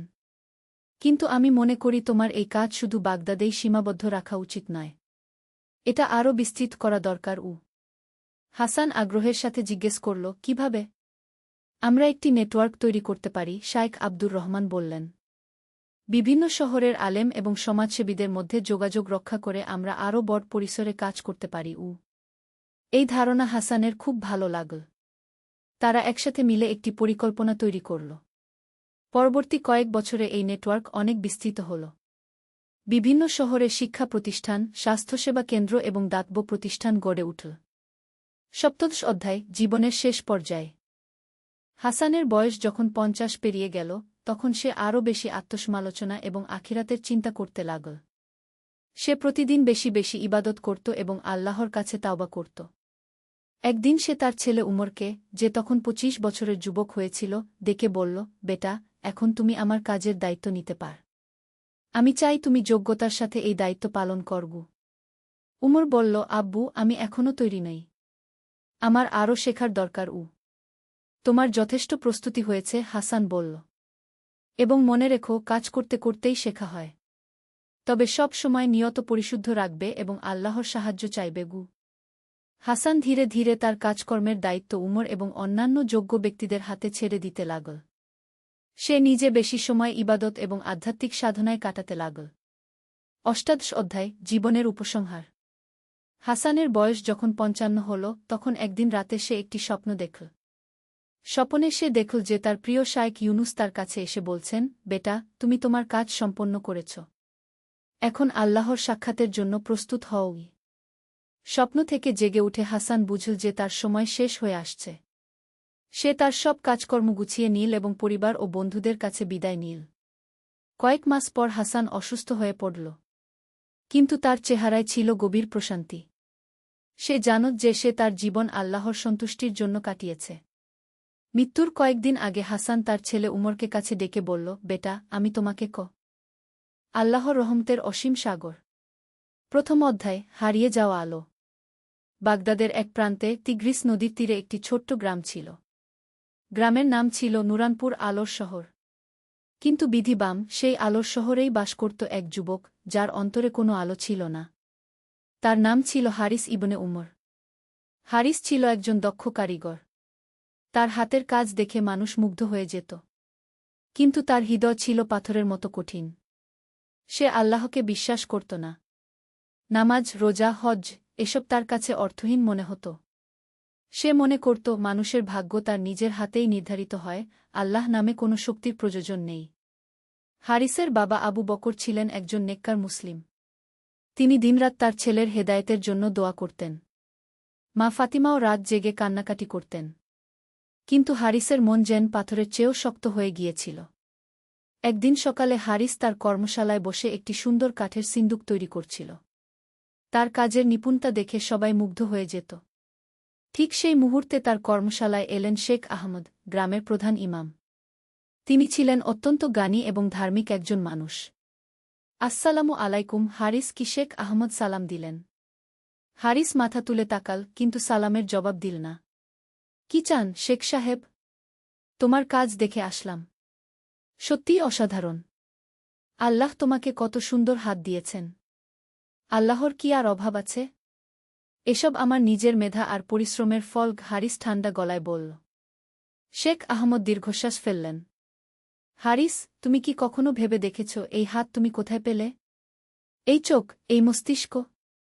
সবকিছু তো আল্লাহর দান। দেখুন শেখ সাহেব, আপনি আপনার ধর্মকর্ম নিয়ে থাকুন। আমাকে বোঝানোর চেষ্টা করবেন না। আমি কারো সাহায্য ছাড়াই এতদূর এসেছি। হারিস একটু রুট স্বরেই বলল। শেখ আহমদ চুপ থাকলেন কিছুক্ষণ। তারপর বললেন, আল্লাহ তোমার হৃদয়ে হেদায়েতের নূর দান করুন। আর একটা কথা মনে রেখো হারিস, গর্ভপতনের পূর্বে আসে। শেখ আহমদ চলে গেলেন। হারিস তার কাজে মন দিল। কিন্তু শেখের শেষ কথাটা তার মনে গেঁথে গেল। দুপুরের পর হারিস বাজারে গেল কিছু কাঠ কিনতে। পথে সে দেখল এক বৃদ্ধ ভিক্ষুক ক্ষুধায় কাতর হয়ে পড়ে আছে। লোকজন তাকে এড়িয়ে চলেছে। ক্ষুধার নামে একটু খাবার দিন, বাবা। ৩ দিন কিছু খায়নি। বৃদ্ধ কাকুতি মিনতি করছিল। হারিস তাড়াল। তার পকেটে কিছু দিরহাম ছিল। একটু ভাবল, তারপর বৃদ্ধের দিকে একটি দিরহাম ছুড়ে দিয়ে বলল, নাও, কিন্তু খোদার নাম করো না। এটা আমার দয়া। বৃদ্ধ অভুক্ত হাতে দিরহামটি তুলে নিল। আল্লাহ আপনার মঙ্গল করুন, বাবা। বললাম না খোদার নাম করতে, হারিস বিরক্ত হয়ে বলল। বৃদ্ধ চুপ হয়ে গেল। তার চোখে কষ্টের ছায়া পড়ল। হারিস বাজার থেকে কাঠ কিনে বাড়ি ফিরল। সন্ধ্যায় মা খাবার ডাকল। খাবার টেবিলে বসে বাবা বললেন, হারিস, আজ শেখ আহমদ তোমার কথা বলছিলেন। কি বলেছেন? হারিস প্রশ্ন করল। বলেছেন, তুমি খুবই মেধাবী ছেলে। কিন্তু ঈমানের অভাবে তুমি পথভ্রষ্ট হয়ে গেছ। তিনি বলেছেন, তোমার জন্য তিনি বিশেষ দোয়া করেন গু। হারিস হাসল। শেখ সাহেবের দোয়ায় কি আর হয়? আমি আমার মতোই ভালো আছি উ। হারিস, তুমি জানো না দোয়ার কত বড় শক্তি, মা ফাতিমা বললেন। আল্লাহর কাছে কিছুই অসম্ভব নয় গে। আম্মা, এসব বিশ্বাস করে আপনারা নিজেদের সান্ত্বনা দেন। আসলে কিছুই হয় না। হারিস উঠে গেল খাবার টেবিল থেকে। রাতে শুতে যাওয়ার আগে হারিস জানালা দিয়ে আকাশের দিকে তাকাল। অসংখ্য তারকা আকাশে জ্বলজ্বল করছিল। একটা অদ্ভুত অনুভূতি হল তার। এত সুন্দর এই মহাবিশ্ব কি সত্যিই আপনা আপনি তৈরি হয়েছে? কিন্তু পরক্ষণেই সে মাথা নেড়ে এই চিন্তা ঝেড়ে ফেল। দ্বিতীয় অধ্যায়, প্রথম আঘাত। পরের দিন সকালে হারিস তার কর্মশালায় গিয়ে দেখল, রাতে ঝড়ের কারণে তার অর্ধেক কাজ নষ্ট হয়ে গেছে। যে সুন্দর সিন্দুকটি সে তৈরি করছিল সেটি ভেঙে চুরমার হয়ে গেছে। এটা কি হলো? হারিস রাগে ফেটে পড়ল। কত পরিশ্রম করে এটা বানিয়েছিলাম। তার সহায়ক করিম বলল, ভাইজান, প্রাকৃতিক দুর্যোগ তো। এতে আমাদের কিছু করার নেই। প্রাকৃতিক দুর্যোগ মানে? এসব তো কুসংস্কার। ঝড় হবে, আমাদের ক্ষতি হবে, এটাই স্বাভাবিক, হারিস বলল, কিন্তু তার গলায় এবার একটু কষ্ট ছিল। সারাদিন সে নতুন করে কাজ শুরু করল। কিন্তু মন বসছিল না। বিকালে এক ক্রেতা এল। তার কাছে একটি বিশেষ ধরনের আলমিরা চেয়েছিল। হারিস দেখাল যে কাজটি নষ্ট হয়ে গেছে। কবে দিতে পারবেন? ক্রেতা জিজ্ঞেস করল। আরও 1 সপ্তাহ লাগবে, হারিস বলল। তাহলে আর দরকার নেই। অন্য কারিগরের কাছে চলে যাব। ক্রেতা চলে গেল। হারিসের মুখ শুকিয়ে গেল। এই অর্ডারটি তার অনেক বড় আয়ের উৎস ছিল। সন্ধ্যায় বাড়ি ফিরে সে মা বাবাকে সব ঘটনা বলল। আল্লাহর মর্জি, বাবা আবু বকর বললেন। হয়তো এর মধ্যে কোনো কল্যাণ আছে গি। আবার শুরু। সবকিছুতেই আল্লাহর মর্জি। ঝড় হওয়াটা প্রাকৃতিক ঘটনা, আবার আল্লাহর মর্জি কি? হারিস বিরক্ত হয়ে বলল। হারিস, তুমি জানো না, আল্লাহ কখনো কখনো আমাদের পরীক্ষা করেন। এই যে তোমার ক্ষতি হল, হয়তো এর মাধ্যমে তিনি তোমাকে কোনো বড় শিক্ষা দিতে চান, মা বললেন। হারিস কিছু বলল না। কিন্তু ভেতরে ভেতরে সে একটু চিন্তিত হয়ে পড়ল। রাতে ঘুমের মধ্যে হারিস একটি স্বপ্ন দেখল সে এক বিশাল মরুভূমিতে একা হাঁটছে। চারদিকে কোনো মানুষ নেই। প্রচণ্ড গরম আর তৃষ্ণায় সে কাতর হয়ে উঠেছে। হঠাৎ দূরে একটি ওয়েসিস দেখতে পেল। দৌড়ে গিয়ে দেখে সেখানে পানি নেই, শুধু বালু। ভোরে ঘুম ভেঙে গেল। স্বপ্নটা খুবই বিচিত্র লাগল তার। কেন এমন স্বপ্ন দেখল? পরের কয়েকদিন হারিস কঠোর পরিশ্রম করল। নতুন করে সিন্দুকটি বানাতে শুরু করল। কিন্তু কাজে মন বসছিল না। মাঝে মাঝে মনে হচ্ছিল সব কিছু যেন তার নিয়ন্ত্রণের বাইরে চলে যাচ্ছে। একদিন কাজ করতে করতে হঠাৎ তার হাতে কাঠ কাটার যন্ত্র লেগে গেল। হাতে গভীর জখম হল। রক্তে ভেসে গেল কর্মশালা। আল্লাহ! এটা কি হল? করিম চিৎকার করে উঠল। হারিস তার হাতের দিকে তাকাল। প্রচুর রক্ত পড়ছে। ব্যথায় কাতর হয়ে পড়ল সে। করিম তাড়াতাড়ি একটি কাপড় দিয়ে ক্ষতস্থান বেঁধে দিল। চলুন, হকিম সাহেবের কাছে যেতে হবে গু। হকিম সাহেব ক্ষত দেখে বললেন, বেশ গভীর কেটেছে। কয়েকদিন হাত নাড়াতে পারবে না। কাজকর্ম বন্ধ রাখতে হবে উ। হারিস নীরব হয়ে গেল। হাত না নড়লে সে কি করবে? কাজ বন্ধ মানে আয় বন্ধ। বাড়ি ফিরে সে বিছানায় শুয়ে রইল। মা খাবার নিয়ে এল। খাও বাবা। আল্লাহ তোমাকে তাড়াতাড়ি ভালো করে দেবেন, মা বললেন। আম্মা, আপনারা সবসময় আল্লাহর নাম করেন কেন? আমার হাত কেটেছে প্রাকৃতিক কারণে। ওটা ভালো হবেও প্রাকৃতিক নিয়মে, হারিস ক্লান্ত গলায় বলল। মা চুপ থাকলেন। কিন্তু তার চোখে পানি চলে এল। রাতে হারিস আবার সেই মরুভূমির স্বপ্ন দেখল। এবার দেখল সে মরুভূমিতে পড়ে আছে। খুবই অসহায় লাগছে। হঠাৎ দূর থেকে একটি কণ্ঠস্বর ভেসে এল, হে হারিস, তুমি কি এখনো মনে কর তুমি একা পারো? হারিস ঘুম থেকে উঠল। ঘাম দিয়ে ভেসে যাচ্ছে। স্বপ্নটা এত স্পষ্ট মনে হচ্ছিল যেন বাস্তব। তৃতীয় অধ্যায়, ভাঙন। 3 দিন পর হারিসের হাত একটু ভালো হল। সে আবার কর্মশালায় গেল। কিন্তু সেখানে গিয়ে আরেকটি দুঃসংবাদ পেল। তার সবচেয়ে বড় ক্রেতা আলী ইবনে হাসান এসেছিলেন। তিনি বলে গেছেন যে অন্য কারিগরের কাছে অর্ডার দিয়েছেন। কেন? আমার কাজ কি ভালো না? হারিস করিমকে জিজ্ঞেস করল। ভাইজান, তিনি বলেছেন আপনার কাজ খুবই ভালো। কিন্তু আপনি যেভাবে ক্রেতাদের সাথে কথা বলেন, তাতে তারা মনে কষ্ট পান কি? করিম লজ্জিত গলায় বলল। কিভাবে কথা বলি আমি? ভাইজান, আপনি অনেক সময় তাদের সাথে রুট ব্যবহার করেন। আর যখন তারা আল্লাহ হাফেজ বা ইনশাআল্লাহ এসব বলেন, আপনি রেগে যান। এতে তারা মনে কষ্ট পান। হারিসের মাথায় বজ্রপাত হল। তার সব ক্রেতা তাহলে এভাবেই চলে যাবে? আচ্ছা, আপনি একটু সবার সাথে নরম ব্যবহার করেন। আর তাদের ধর্মীয় কথাবার্তায় বাধা দেবেন না, কি করিম পরামর্শ দিল। হারিস কিছু বলল না। কিন্তু মনে মনে ভাবল, তাহলে কি ব্যবসা বাঁচাতে তাকে ভণ্ডামি করতে হবে? পরের কয়েকদিন হারিস চেষ্টা করল ক্রেতাদের সাথে একটু নরম ব্যবহার করতে। কিন্তু যখনই কেউ আল্লাহ শব্দটি উচ্চারণ করত, তার ভেতরে একটা অস্বস্তি হতো। একদিন এক ক্রেতা এসে বলল, ইনশাআল্লাহ, আপনার বানানো আলমিরাটি আমার খুব পছন্দ হয়েছে। আল্লাহ আপনার হাতে বরকত দিয়েছেন গু। হারিস জোর করে একটা হাসি দিয়ে বলল, ধন্যবাদ, কিন্তু ভেতরে সে ফুঁসছিল। ক্রেতা চলে যাওয়ার পর করিম বলল, ভাইজান, আপনি অনেক ভালো করেছেন। এভাবেই চালিয়ে যান। কিন্তু হারিসের মনে অশান্তি। সে কি তাহলে অভিনয় করতে শিখছে? এটা কি ঠিক হচ্ছে? সেদিন সন্ধ্যায় হারিস গ্রামের পার্কে বেড়াতে গেল। সেখানে দেখল কিছু বাচ্চারা খেলা করছে।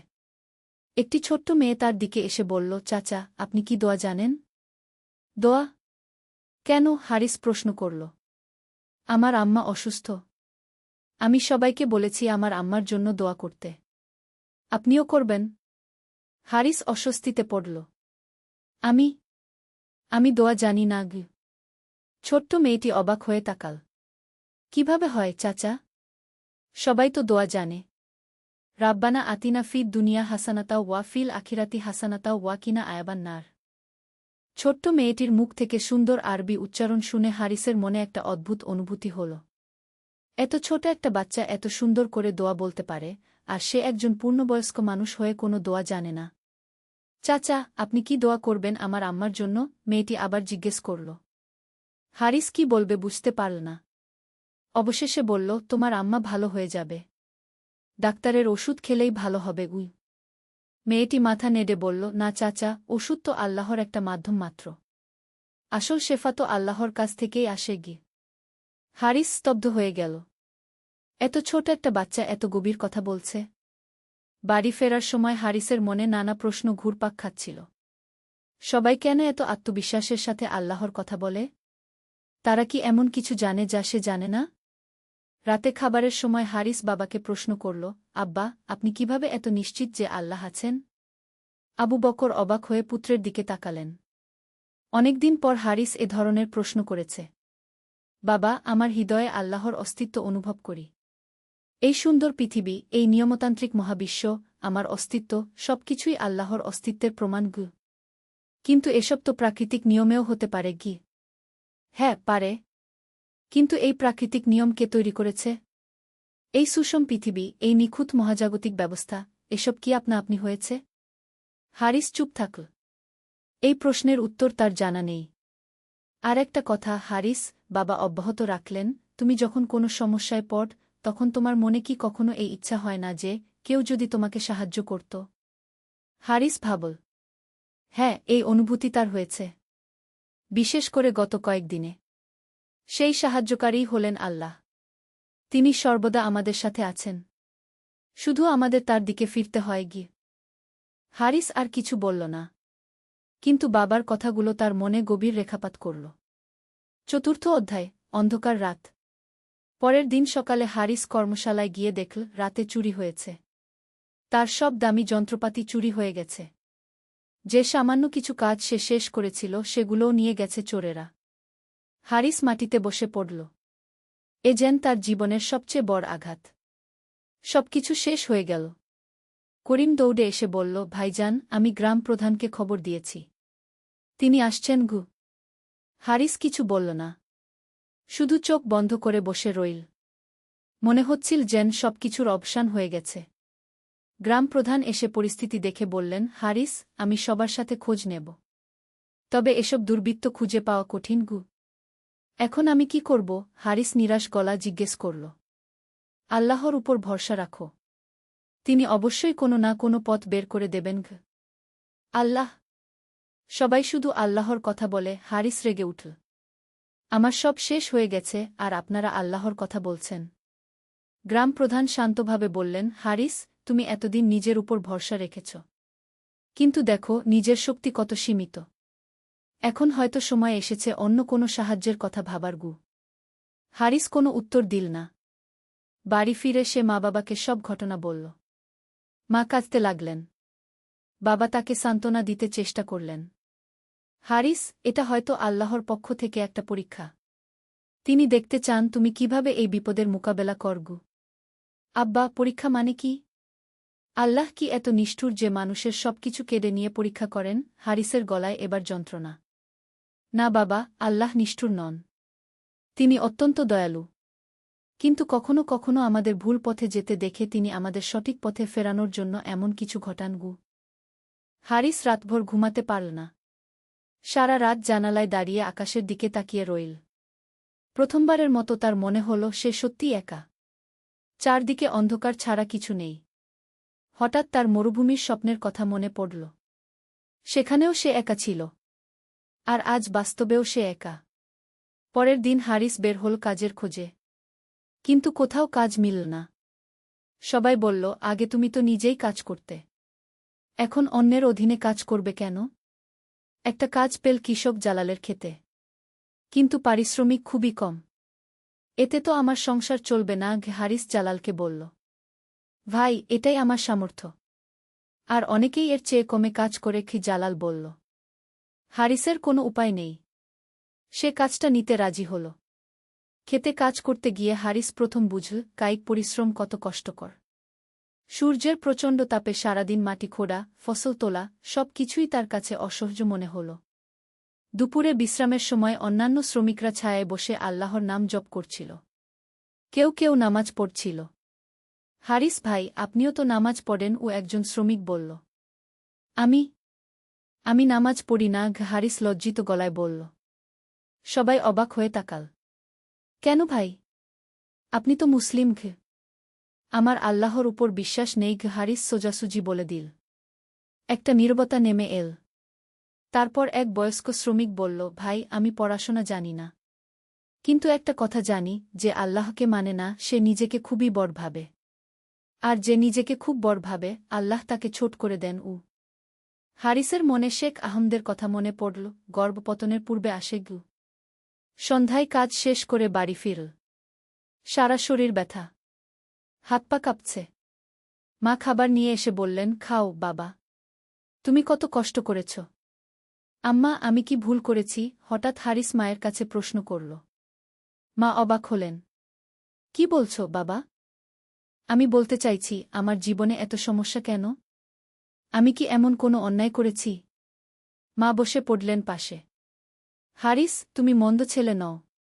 কিন্তু তুমি যে তোমার স্রষ্টাকে অস্বীকার কর, এটা একটা বড় ভুল। যিনি তোমাকে সৃষ্টি করেছেন, তোমাকে এত কিছু দিয়েছেন, তাকে অস্বীকার করা কি ঠিক? হারিস চুপ থাকল। প্রথমবারের মতো তার মনে হল হয়তো সে ভুল পথে ছিল।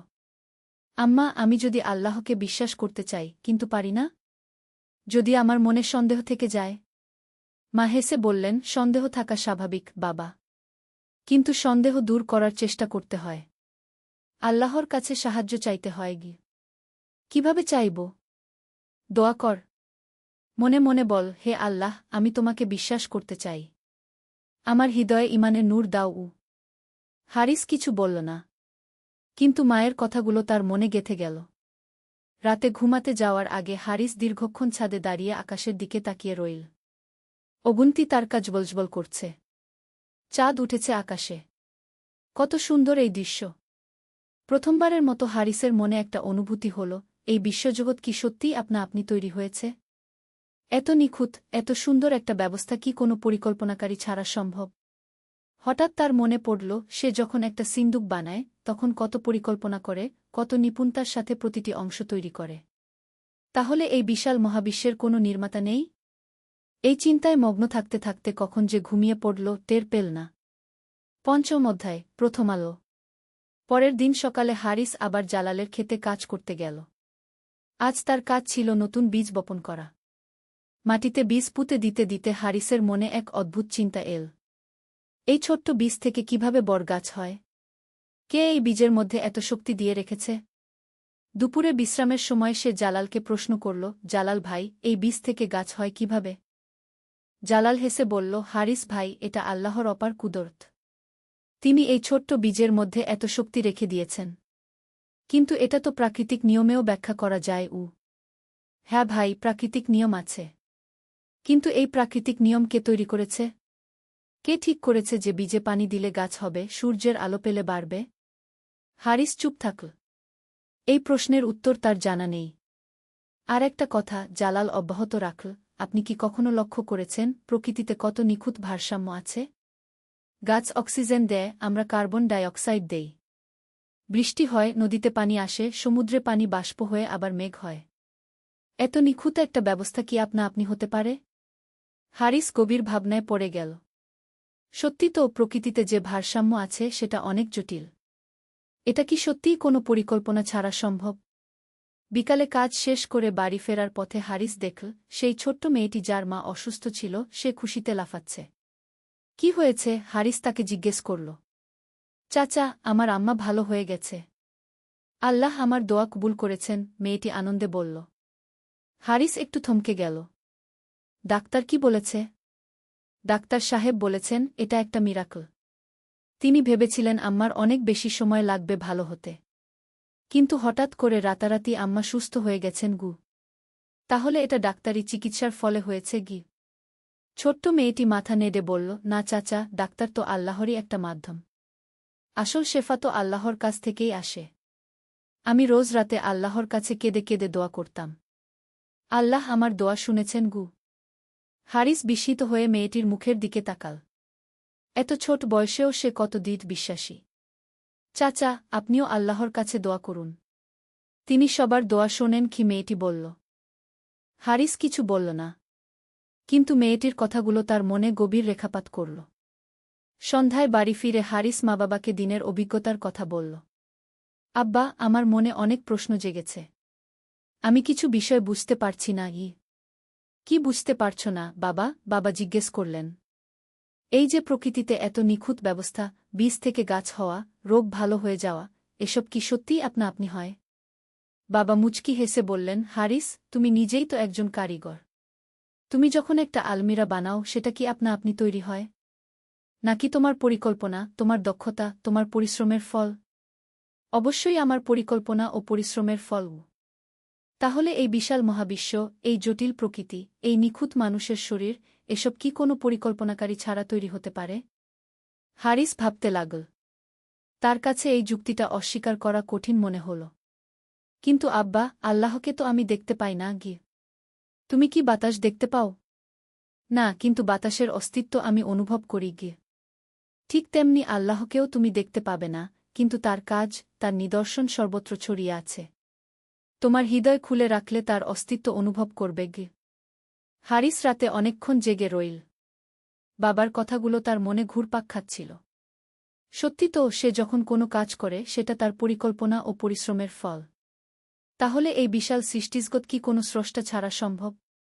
প্রথমবারের মতো হারিসের মনে একটা সম্ভাবনার কথা ভাবল, হয়তো সত্যিই আল্লাহ আছেন। কিন্তু পরক্ষণেই তার মনে প্রশ্ন জাগল, যদি আল্লাহ থাকেন, তাহলে তিনি তার এত ক্ষতি কেন করলেন? ষষ্ঠ অধ্যায়, অনুশোচনা শুরু। পরের দিন হারিস আবার জালালের খেতে গেল। আজ তার কাজ ছিল সেচের পানি দেওয়া। কাজ করতে করতে হারিস লক্ষ্য করল, গতকাল যে বীজগুলো বুনেছিল তার কয়েকটিতে ছোট্ট কুঁড়ি বের হয়েছে। মাত্র একদিনেই! এটা কিভাবে সম্ভব? সে মনে মনে ভাবল। জালাল কাছে এসে বলল, হারিস ভাই, দেখেছেন? আল্লাহর কুদরত কত অদ্ভুত! মাত্র একদিনেই বীজের ভেতর থেকে জীবন বের হয়ে এসেছে। কিন্তু এটা তো বৈজ্ঞানিক প্রক্রিয়া। বীজে পানি পেলে এটাই হয়। ঠিক বলেছেন। কিন্তু এই বৈজ্ঞানিক প্রক্রিয়াটা কে তৈরি করেছে? বীজের মধ্যে এই জীবনকে দিয়ে রেখেছে? হারিস চুপ থাকল। এই প্রশ্নের উত্তর দেওয়া তার পক্ষে কঠিন। দুপুরের বিশ্রামের সময় হারিস একা বসেছিল। হঠাৎ তার মনে সেই রাতের কথা মনে পড়ল যখন ঝড়ের কারণে তার কাজ নষ্ট হয়েছিল। তখন সে কত রেগেছিল। ভেবেছিল এটা শুধুই প্রাকৃতিক ঘটনা। কিন্তু এখন মনে হচ্ছে হয়তো সেটা একটা সংকেত ছিল তার গর্ব ভাঙানোর জন্য। তারপর মনে পড়ল হাত কেটে যাওয়ার ঘটনা। সেটাও কি কোনো সংকেত ছিল? তারপর চুরির ঘটনা। সবকিছু একসাথে হয়েছে যেন তাকে কিছু বোঝানোর জন্য। হারিসের মনে এক অদ্ভুত অনুভূতি হল। হয়তো এসব ঘটনা কোনো কাকতালীয় বিষয় নয়। বিকালে কাজ শেষ করে বাড়ি ফিরতে ফিরতে হারিস দেখল শেখ আহমদ তার দিকে এগিয়ে আসছেন। আসসালামু আলাইকুম। হারিস কি শেখ আহমদ সালাম দিলেন। এবার হারিস সালামের জবাব দিল। ওয়া আলাইকুমুসসালাম গে। শেখ আহমদ একটু অবাক হলেন। তোমার অবস্থার কথা শুনেছি। কেমন আছো? ভালো নেই শেখ সাহেব। সব শেষ হয়ে গেছে কি? হারিসের গলায় কষ্ট। হারিস, আল্লাহ যাকে ভালোবাসেন তাকে পরীক্ষা করেন। হয়তো তিনি তোমাকে সঠিক পথে আনার জন্য এভাবে পরীক্ষা করছেন গি। শেখ সাহেব, আমি কিছু প্রশ্নের উত্তর খুঁজছি গো। হারিস দ্বিধা করে বলল। শেখ আহমদ থমকে গেলেন। কি প্রশ্ন? আল্লাহ যদি সত্যিই থাকেন তাহলে তিনি আমার এত ক্ষতি কেন করলেন? শেখ আহমদ হেসে বললেন, হারিস, আল্লাহ তোমার ক্ষতি করেননি। তিনি তোমাকে সঠিক পথ দেখাতে চান। কিভাবে? তুমি এতদিন মনে করতে তুমি নিজের শক্তিতেই সবকিছু পারো। আল্লাহর প্রয়োজন নেই। তিনি তোমাকে দেখালেন যে মানুষের শক্তি কত সীমিত। এখন তুমি বুঝতে পারছ যে আল্লাহর সাহায্য ছাড়া মানুষ অসহায়। কিন্তু এত কষ্ট দেওয়ার দরকার ছিল? হারিস, বড় রোগের জন্য কঠিন চিকিৎসার দরকার হয়। তোমার হৃদয়ের রোগ ছিল গর্ব আর অহংকার। সেটা দূর করার জন্য এই কঠিন চিকিৎসার প্রয়োজন ছিল। হারিস চুপ থাকল। শেখের কথাগুলো তার মনে গভীর রেখাপাত করছে। আর একটা কথা, শেখ আহমদ চালিয়ে গেলেন, তুমি যে বিপদে পড়েছ এটা তোমার জন্য ক্ষতিকর নাও হতে পারে। হয়তো এর মাধ্যমে তুমি আল্লাহর কাছে ফিরে আসবে। আর তাহলে এই পার্থিব ক্ষতির চেয়ে অনেক বেশি লাভ হবে তোমার। শেখ সাহেব, আমি যদি আল্লাহকে বিশ্বাস করতে চাই কিন্তু পারি না।